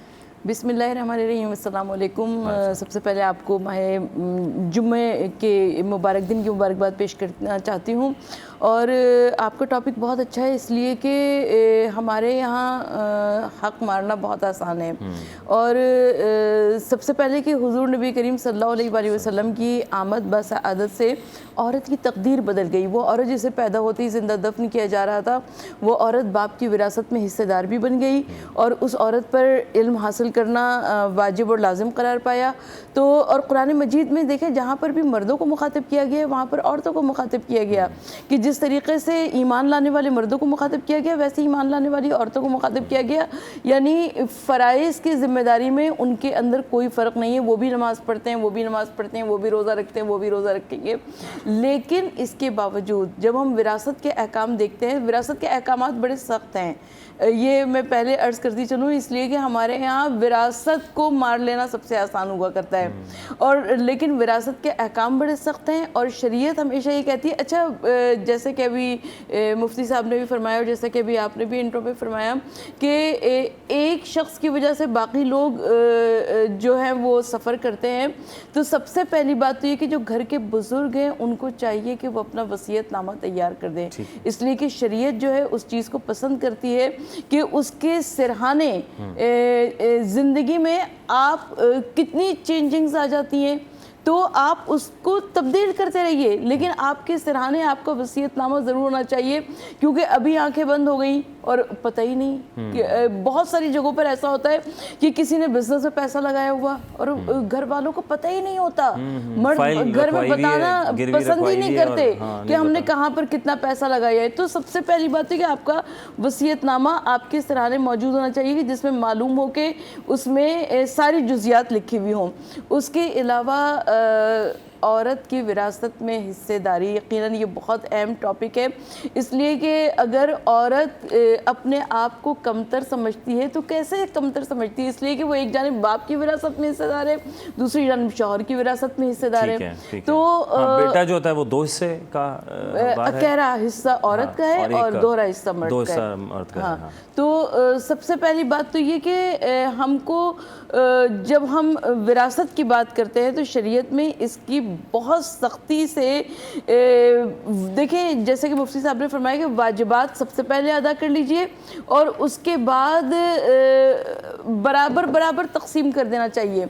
हमारे यहाँ उमूमन ये होता है कि जी शादी पर इतना खर्च कर दिया। पहली बात तो कि शादी पर इतना खर्च नहीं हो सकता। मसलन ये कि किसी की शादी पर 6-7 लाख रुपए खर्च हुआ और आपका हिस्सा बन रहा है 20-22 लाख रुपए, तो आप कैसे मुमकिन है कि शादी पर जो खर्च हुआ है उसको आप विरासत में से महरूम करके कर दें। और दूसरी बात ये कि शादी को इस्लामी बनाना चाहिए कि ये 6-7 लाख रुपए अगर शादी पर लग रहा है, क्योंकि इस्लाम में ना ही वीडियो का कॉन्सेप्ट है, ना ही फ़ोटो सेशन का कॉन्सेप्ट है, ना ब्यूटी पार्लर का कॉन्सेप्ट है, तो हमें शादियों को आसान बनाना चाहिए, हमें वाजिबात को अदा करना चाहिए, विरासत में उसका हक दे दीजिए। मैडम वो है ना कि शादी हो रही थी, फादर ने 10 लाख लगा दिए मुफ्ती साहब और 20 लाख लगा दिए, तो तुम्हारा अब अब्बा अम्मा नहीं रहे तो उन्होंने कहा भाई बेटी की शादी, तुम्हारी शादी, बहन तुम्हारी शादी तो हमने अब्बा ने कर दी थी, तो 15-20 लाख रुपए लगा दे, तुम्हारा तो हिस्सा हो गया, अब तुम्हें किस बात का हिस्सा चाहिए। तो इसमें सर दीन क्या कहता है? देखिए वालिद ने जितना भी खर्च किया है जी, उसका विरासत पे ज़रा फ़र्क नहीं पड़ता। ओके। बाद में किसी को ये इख्तियार नहीं है कि वो ये कहे कि आपके ऊपर वालिद ने ज़्यादा खर्च किया या अपनी ज़िंदगी में ज़्यादा दे दिया आपको, तो लिहाजा अब आपकी विरासत में हिस्सा नहीं है। ना वालिद को ख़ुद ये हक़ है कि किसी के बारे में ये कह के जाए कि मेरी विरासत में ये हक़दार महरूम हो गए। वालिद को भी हक़ नहीं है जिसकी विरासत है। विरासत को तकसीम करने का फार्मूला शरीयत ने बयान किया है, और जो हक़ उससे बनता है वो उससे किसी सूरत भी नहीं लिया जा सकता। चंद चीज़ें हैं वो मवाने इर्स कहलाती हैं शरीयत में, और वो सिर्फ़ एक वजह बन सकती हैं कि किसी हकीकी हक़दार को आप उसके हक़ से महरूम रख सकते हैं, वो भी शरीयत ने बताई हैं।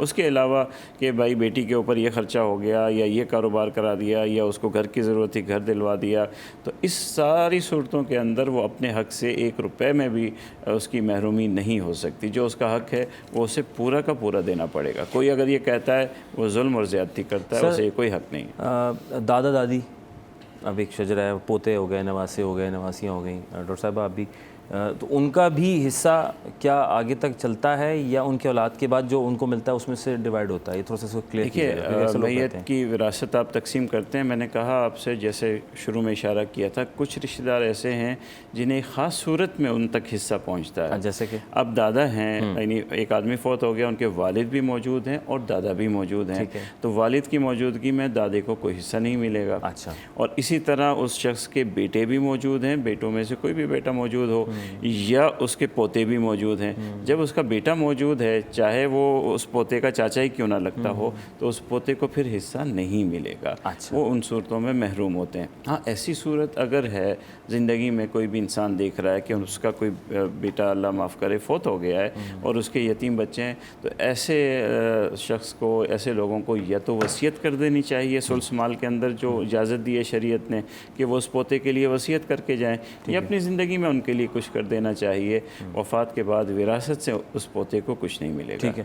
डॉक्टर साहब मुझे बताएं कि यतीम पोते का विरासत में हिस्सा, जैसे भी डिस्कस किया, इसको ज़रा थोड़ा सा डिफाइन कीजिएगा। देखिए, हमारे यहाँ इस्लाम पोते, पोती, नवासी, नवासी बहुत ज़्यादा तनकीद की जाती है इस पर कि ये कैसे उसूल हैं। सबसे पहली बात तो ये कि जो शरीयत ने कह दिया उसके ऊपर वो हरफ आखिर है, उसके ऊपर ना ही आर्गूमेंट्स हो सकते हैं और ना ही गुफ्तगू हो सकती है। तो सबसे पहली बात तो ये कि जो शरीयत ने हमको कह दिया है, जो वाजिबात पर अमल करना है वही अमल करना है। और इसमें बातें बनाना कि किसी की बेटी की कुरान से शादी करवा देना, और ये किसी सूरत से कबूल नहीं है और हमको इसकी मजम्मत करनी चाहिए। हमारे साथ कॉलर हैं मिसेस महमूद। अस्सलाम वालेकुम वरहमतुल्लाह। अगर भाई कहते हैं आप खैरियत से ठीक ठाक? अल्हम्दुलिल्लाह मेरी बहन, अल्हम्दुलिल्लाह। आप कैसी? मुबारक है, आप सब लोगों को बहुत बहुत मुबारक हो। जज़ाकल्लाह, आपको और मुबारक। आपके मेहमान आ गए, मैंने अभी देखा बड़ा अच्छा प्रोग्राम आ रहा है, रिश्ते के बारे में बता रहे हैं। बस तो कोशिश मेरा करें। आप दोनों को बहुत सलाह। जी। और मैं ये कहना चाह रही हूँ कि ये बात अभी कह रहे हैं भाई और बहन हमारे, कि मेरे ससुराल में ऐसे ही है, ना घर बेचते हैं ना उसका देते हैं, और जो पार्टी भी आती है उसको भी बजा देते हैं, क्योंकि मेरे ससुर ना मेरे देश नहीं है, उनकी 2 बहनें और उनके भाई एक, और वैसे वो भी दुनिया में बस 3 भाई बहन मेरे शौहर समेत, और मेरे शौहर को गए 28 साल हो गए, मैं किराए से मकान पे बैठी हूँ। आज यकीन करें कि मैंने इस समय उनके पास 2 भेजे लाइन के, भाई ये घर का हिस्सा दीजिए। नाजाबाद में बाकी से उसको ऑफिस है। अच्छा। और 240 जैसा कमर्शियल है, ग्राउंड प्लस 5% उसका नक्शा बना हुआ है, और ये पेपर के नाम मेरी प्रॉपर्टी है।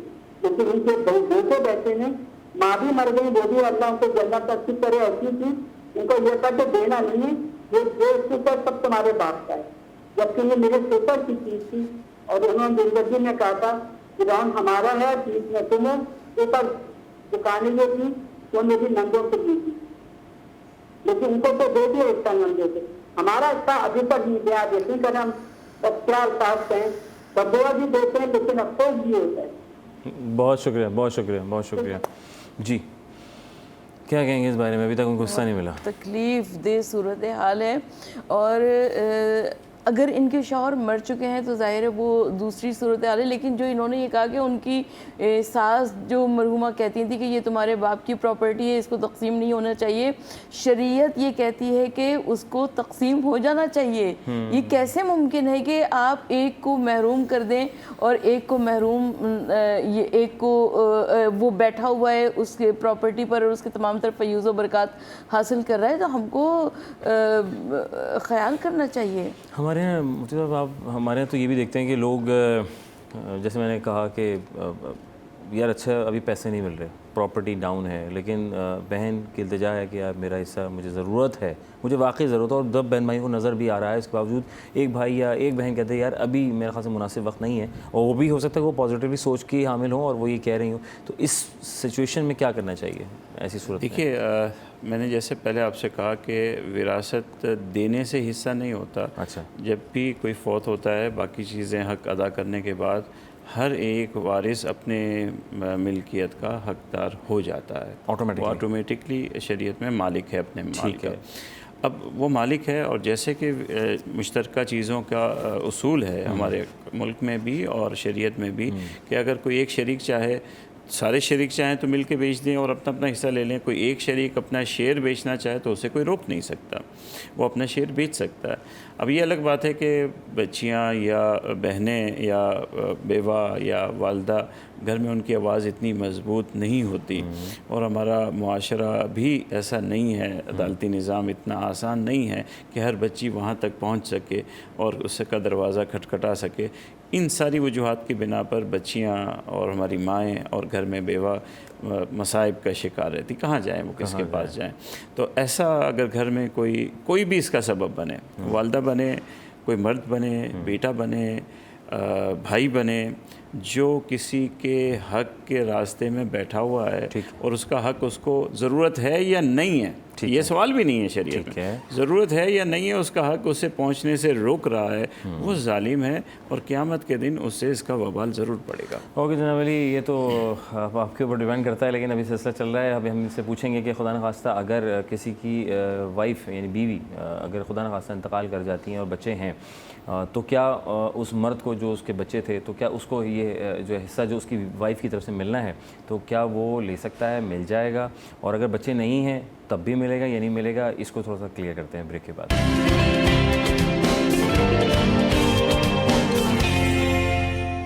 Welcome back once again city at 10। आपका मेज़बान अज़हर अली बेग आपकी खिदमत में हाजिर है, और जुमे का दिन है और ख़ास टॉपिक है विरासत में हिस्सा, और ख़वातीन बेटी के लिए क्या है, क्या कितना है, कैसे है, और कोई दबा ले रख ले तो इसका क्या अंजाम है। बात करते हैं, ब्रेक से पहले थे कि मुफ्ती साहब मुझे ये बताइएगा कि हम ब्रेक से पहले हम ये बात कर रहे थे कि आया कि वाइफ हैं, बच्चे भी हैं, और खुदा न खास्ता किसी वजह की बिना पर उनकी वाइफ की डेथ हो जाती है, चली जाती है इस दुनिया से, कूच कर जाती हैं, तो आया कि उनकी वाइफ को जो मिलने वाला हिस्सा था वो मिलेगा?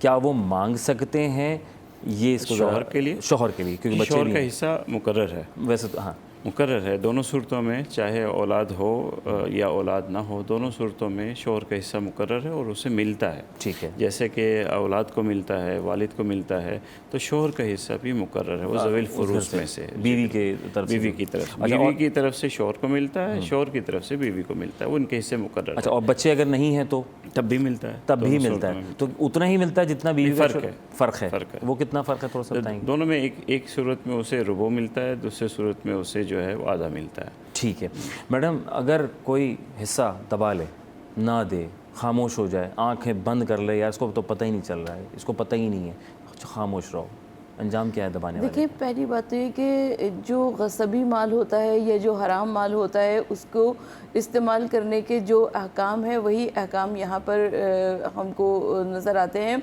इसलिए कि अगर किसी की कोई प्रॉपर्टी थी, अगर उसने उस प्रॉपर्टी को तकसीम नहीं किया तो ना वहाँ पर नमाज, ना रोज़ा, कुछ भी आपका वो वैलिड नहीं होगा। तो हमको बहुत कोशिश ये करनी चाहिए कि अपना हिसाब किताब साफ़ रखें और इतना क्लियर रखें ताकि हमको आगे की ज़िंदगी में कोई मुश्किल ना हो। ठीक है सर, मैं आपकी तरफ भी आऊँगा कि एक मकान है किराए पे, कुछ मेरे माइंड में सवाल आ रहे हैं, तो मैंने कहा कोशिश है कि इस हद तक हम कवर कर सकें, बाकी आप भी रहनुमाई कीजिएगा। किराए पे का मकान चढ़ा हुआ था, किराया आता है 3-4 लाख रुपए आता है, या कितने भी आते हैं, चले 50,000 रुपये आता है, पीछे 4 बच्चे भी हैं, शादीशुदा हैं, घर भी चल रहा है, तो पीछे से वालिदैन रुखसत हो जाते हैं और अल्लाह ताला के पास चले जाते हैं, तो वो जो किराया आ रहा है, क्या उस किराया को डिस्ट्रीब्यूट करना बेहतर है या अब उसको बेच कर डिवाइड करना ज़्यादा बेहतर है? दीन क्या कहता है इसमें? देखिए, शरीयत इस मामले में कोई हुक्म नहीं देती है। अच्छा। शरीयत सिर्फ ये कहती है कि आप इस तरतीब से मालिक बन चुके हैं। ठीक है। अब उस प्रॉपर्टी का करना क्या है, ये मालिक की अपनी जिम्मेदारी है। अगर सारे मुत्तफिक हो जाते हैं किसी एक बात पे कि इसे इसी तरह किराए पे चलने दें, हमें तकसीम नहीं करना, बाप के नाम प्रॉपर्टी किराए थी, को बाप चला तकसीम गया। करना, हाँ, जी, मालिक जो भी अब बने, ठीक है। जो रिश्तेदार, बेटे बेटी, वालदा, बीवी, जो भी मालिक बने, वो सब मिल कर के बैठे हैं और उसके बारे में फ़ैसला करें और हर एक को मुकम्मल इख्तियार है। ठीक कि अगर वो ये फ़ैसला करते हैं कि इसे फ़रोख्त नहीं करना है, इसके किराए को हम सब ने अपने अपने हिस्से के मुताबिक तकसीम कर लेना, ठीक है, शरीयत राज़ी है। सही। या ये भी आज़ादाना फ़ैसला करते हैं ठीक है। कि आप इसी तरह रहने दीजिए, हमारा वालदा को ज़रूरत है, हमें ज़रूरत नहीं है, इसका किराया वालदा रहती रहे जब तक कि हम कोई नज़रसानी, कोई और फ़ैसला नहीं। ठीक है, आप कोई भी फ़ैसला करें, ठीक है। ओके। तो फ़ैसला करने का इख्तियार उस वक़्त तक वरासत वालों के पास है जब तक सब आज़ादाना और एक फ़ैसले पे मुत्तफिक हो जाए। जहाँ झगड़ा होगा फिर फ़रोग करके हर एक को उसका हिस्सा देना पड़ेगा। एक चीज़ और है जो आजकल बहुत ज़्यादा होती है कि बाप के साथ बेटे कारोबार में शरीक होते हैं। शरीक इस तौर पे होते हैं कि बाप का कारोबार होता है, वो उसी में लग जाते हैं, उसी को बढ़ाते हैं, 2 बेटे हैं, 3 बेटे हैं। तो जब वालिद की वफ़ात हो जाती है तो वो बेटे जो साथ काम कर रहे होते हैं वो ये मुद्दा खड़ा कर देते हैं, इसमें तो हमारी मेहनत है, मैंने ये ऑफिस बढ़ाया, मैंने ये दुकान खोली, मैंने इतनी सेल की, ये मैं जब इस कारोबार में आया तो 1 दुकान थी, अब 4 हो गई हैं, बाकी 3 मेरी हैं, मेरी मेहनत से बनी हैं।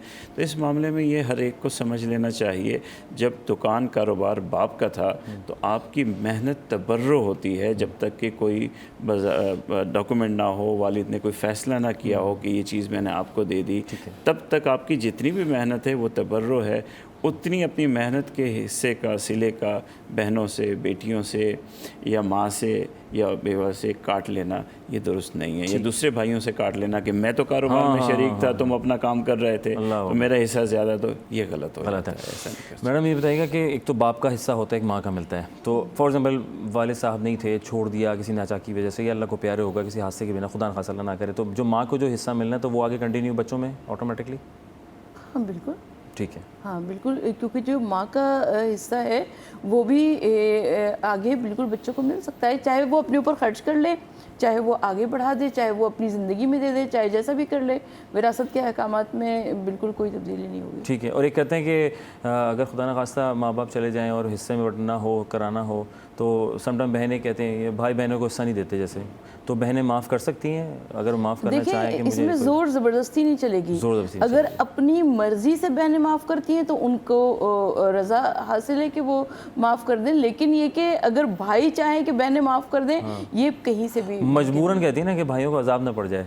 समटाइम कुछ घरों में हमने ये भी देखा है कि नज़र आ रहा है कि नहीं मिलना, मुझे नहीं मिलना। देखिए इसमें से फिर भाई एक कसूरवार होंगे ना, क्योंकि शरीयत जिस तरह के मुफ्ती साहब ने फरमाया कि जैसे ही कोई मरा तो वो तमाम तर उनके विरासत तकसीम हो गई, वो उनके मालिक बन गए। अब जिसने भी उसके ऊपर कब्जा किया हुआ है, जिस तरीके से कब्जा किया हुआ है, वो माले हराम है और गसबी। ठीक है, आपने माफ़ कर दिया और माफ़ करने के बाद तो फिर हुआ कि नहीं यार मैंने गलत कर दिया, भाई के ऊपर गलत हो सकता है, मैंने मुफ्ती साहब से पता किया था, बहन ने कहा नहीं भाई मैंने उससे कह दिया था लेकिन मुझे मेरा हिस्सा दे दो, मैंने पता कराया, ये तुम्हारे लिए अच्छा नहीं है, तो मेरा हिस्सा तो दोबारा जा कर सकती हूँ, या एक दफ़ा माफ़ करना कह दिया तो भाई ने कहा नहीं अब तो तुमने कह दिया माफ़ करने का, तो मैं तो नहीं। क्यों, बिल्कुल, जब तक वो जिंदा है तो वो मुतालबा कर सकती हैं। ठीक है सर, शौहर खुदा न खास्ता जो है वफ़ात पा जाते हैं और वफ़ात पाने के बाद जो उनके हिस्से होते हैं, जो भी होती हैं, जो चीज़ें, गाड़ियाँ हो, बैंक बैलेंस हो, XYZ, वो सारा उन लड़के की फैमिली पर जाएगा या उसकी बीवी और बच्चों पर जाएगा? इसको ज़रा क्लियर कर दिया, क्योंकि इस पर भी बड़ी चीज़ें आउट हैं कि लोग कहते हैं नहीं भाई शौहर का तो वो फिर उनकी अम्मी देखेंगी, समटाइम बीवी कहती है हमें तो पता नहीं, हमें तुम्हारे घर का ऐसा ही है, खुदा तुम्हें कुछ हो जाता है, अल्लाह ना कर, खुदा न खास्ता मर्द चला जाता है अचानक से, तो उसका मर्द चला गया। हाँ, मर्द चला गया। अब सवाल ये कि उनकी अहलिया और बेटों को, अहलिया और हाँ बच्चे हैं, बीवी है, तो क्या वो? हाँ देखिए मैंने आपसे पहले कहा वालिदैन, हाँ बीवी ठीक है, और बच्चे, ठीक है। ये कभी भी महरूम नहीं होंगे, किसी भी सूरत में महरूम। इनके हिस्से पक्के हैं, ठीक है। इनको मिलना ही मिलना है, इनको कोई महरूम नहीं कर सकता। जो वालिद का हिस्सा है, वालदा का, वो उन्हें मिलेगा। बीवी का है वो उन्हें मिलेगा, बीवी फोत हो गई, शौहर का है वो उन्हें मिलेगा। बच्चों में उनको मिलना है, उनको कोई महरूम नहीं कर सकता। मैं ज़िम्नन एक बात आपने की, मैं उसे कर दूं कि बाज़ औक़ात ये होता है कि हमारी बच्चियां घर में ये समझती हैं कि अगर मैंने मुतालबा किया और घर में कोई फसाद झगड़ा हो गया तो कहीं मैं गुनाहगार ना हो जाऊं। तो अपना हक़ लेने के लिए जो शरीयत ने आपको हक़ दिया है, अगर आप उसके लिए आवाज़ उठाती हैं और कोई आपसे नाराज़ होता है, लड़ाई हो जाती है घर में, भाई नाराज़ हो जाते हैं, कतई ताल्लुक़ कर लेते हैं, उसका वबाल उस बच्ची के ऊपर नहीं है, उस जालिम पर है जो उसका हक़ लेना चाहता है। ठीक है सर, तो बच्ची को ये नहीं सोचना। और दूसरी बात, अगर वो माफ़ कर देती है एक मरतबा और आज़ादाना माफ़ करती है तो मेरे ख्याल में फिर वो दोबारा नहीं ले सकती, क्योंकि वो हिबा हो गया, वो मालिक आगे। सर टाइम कम है, एक शॉर्ट मुझे बताइएगा कि खुदा न खास्ता एक बंदा अल्लाह को प्यारा हो जाता, बच्चे छोटे थे उसके, वो बंदा कहता है यार मेरे लाख रुपए थे, ये जितने पैसे थे तो मेरा हिस्सा मुझे वापस करो, ठीक है। होता है किसी लाख रुपये, किसी 2 लाख रुपए होते हैं, अब वो बच्चे छोटे हैं तो क्या बच्चे जमा करके दें या जो फादर की बैंक बैलेंस में अमाउंट पड़ा था उसमें से करके दें? कर्ज है किसी का, हाँ किसी कर्ज कर्ज है तो उसके वालिद के अकाउंट से जाएगा, बच्चे नहीं, बच्चों वो तो मैंने आपसे कहा कि तकसीम होने से पहले 2 काम ऐसे हैं जो आपको, 3 काम ऐसे हैं जो आपको करने हैं। ठीक है। वारिस ये नहीं कह सकते अब ये हमारा हो गया। वो 3 काम तजहीज़ व तकफीन है, किसी का कर्ज है या किसी का बिल है वो देना है, और कोई वसीयत की है वो जारी की है। ठीक, वो नहीं रोक सकते कोई भी वारिस। मैडम आखिर में जल्दी शॉर्ट मैसेज आपकी तरफ से। सबसे पहली बात है कि जो मरहूम के वाजिबात हैं वो अदा करना वाजिब है, और उसके अलावा हमको ये चाहिए कि हम अपनी बहनों का, बेटियों का, घर की ख़वातीन के हुकूक़ अदा करें। और हमारे यहाँ बहुत सारे लोग ऐसे होते हैं कि दीनदार नज़र आते हैं मगर उसके बावजूद वो घर की ख़वातीन का हक़ मार लेते हैं, तो हमको थोड़ा सा उससे परहेज़ करना चाहिए। डॉक्टर सरोज अस्की साहब आपका बेहद शुक्रिया, जज़ाकल्लाह। और मुफ्ती अबू बकर मोहिद्दीन साहब आपको बेहद शुक्रिया, जज़ाकल्लाह कि आपने जो है हमारी रहनुमाई की, हमें समझाया, सिखाया और आपने भी सीखा समझा। आज का एक ख़ास टॉपिक था हमारा जुम्मे के इस ख़ास दिन पर। अब अमल पैरा करना है कि आपने क्या करना है, आपने दीन बनाना है, दीन दुनिया दोनों को साथ कैसे लेके चलना है, ये तो अल्लाह ताला ने कुरान मजीद में बता दिया और हमारे स्कॉलर्स ने भी आप तक बात कंधे कर दिया। दुआ में याद रखें। अपने मेज़बान अज़हर अली बे को दीजिए इजाज़त। ज़िंदगी रही तो कल फिर मुलाकात होगी नए टॉपिक, नई बातों के साथ, खुशियों के साथ। खुशियाँ मनाएं, इंजॉय कीजिए, अच्छे मुस्कुराने का मौका मिले जिस दिन जिस वक्त तो मुस्कुरा लीजिए और ज़िंदगी को जी लीजिए। अल्लाह हाफ़िज़।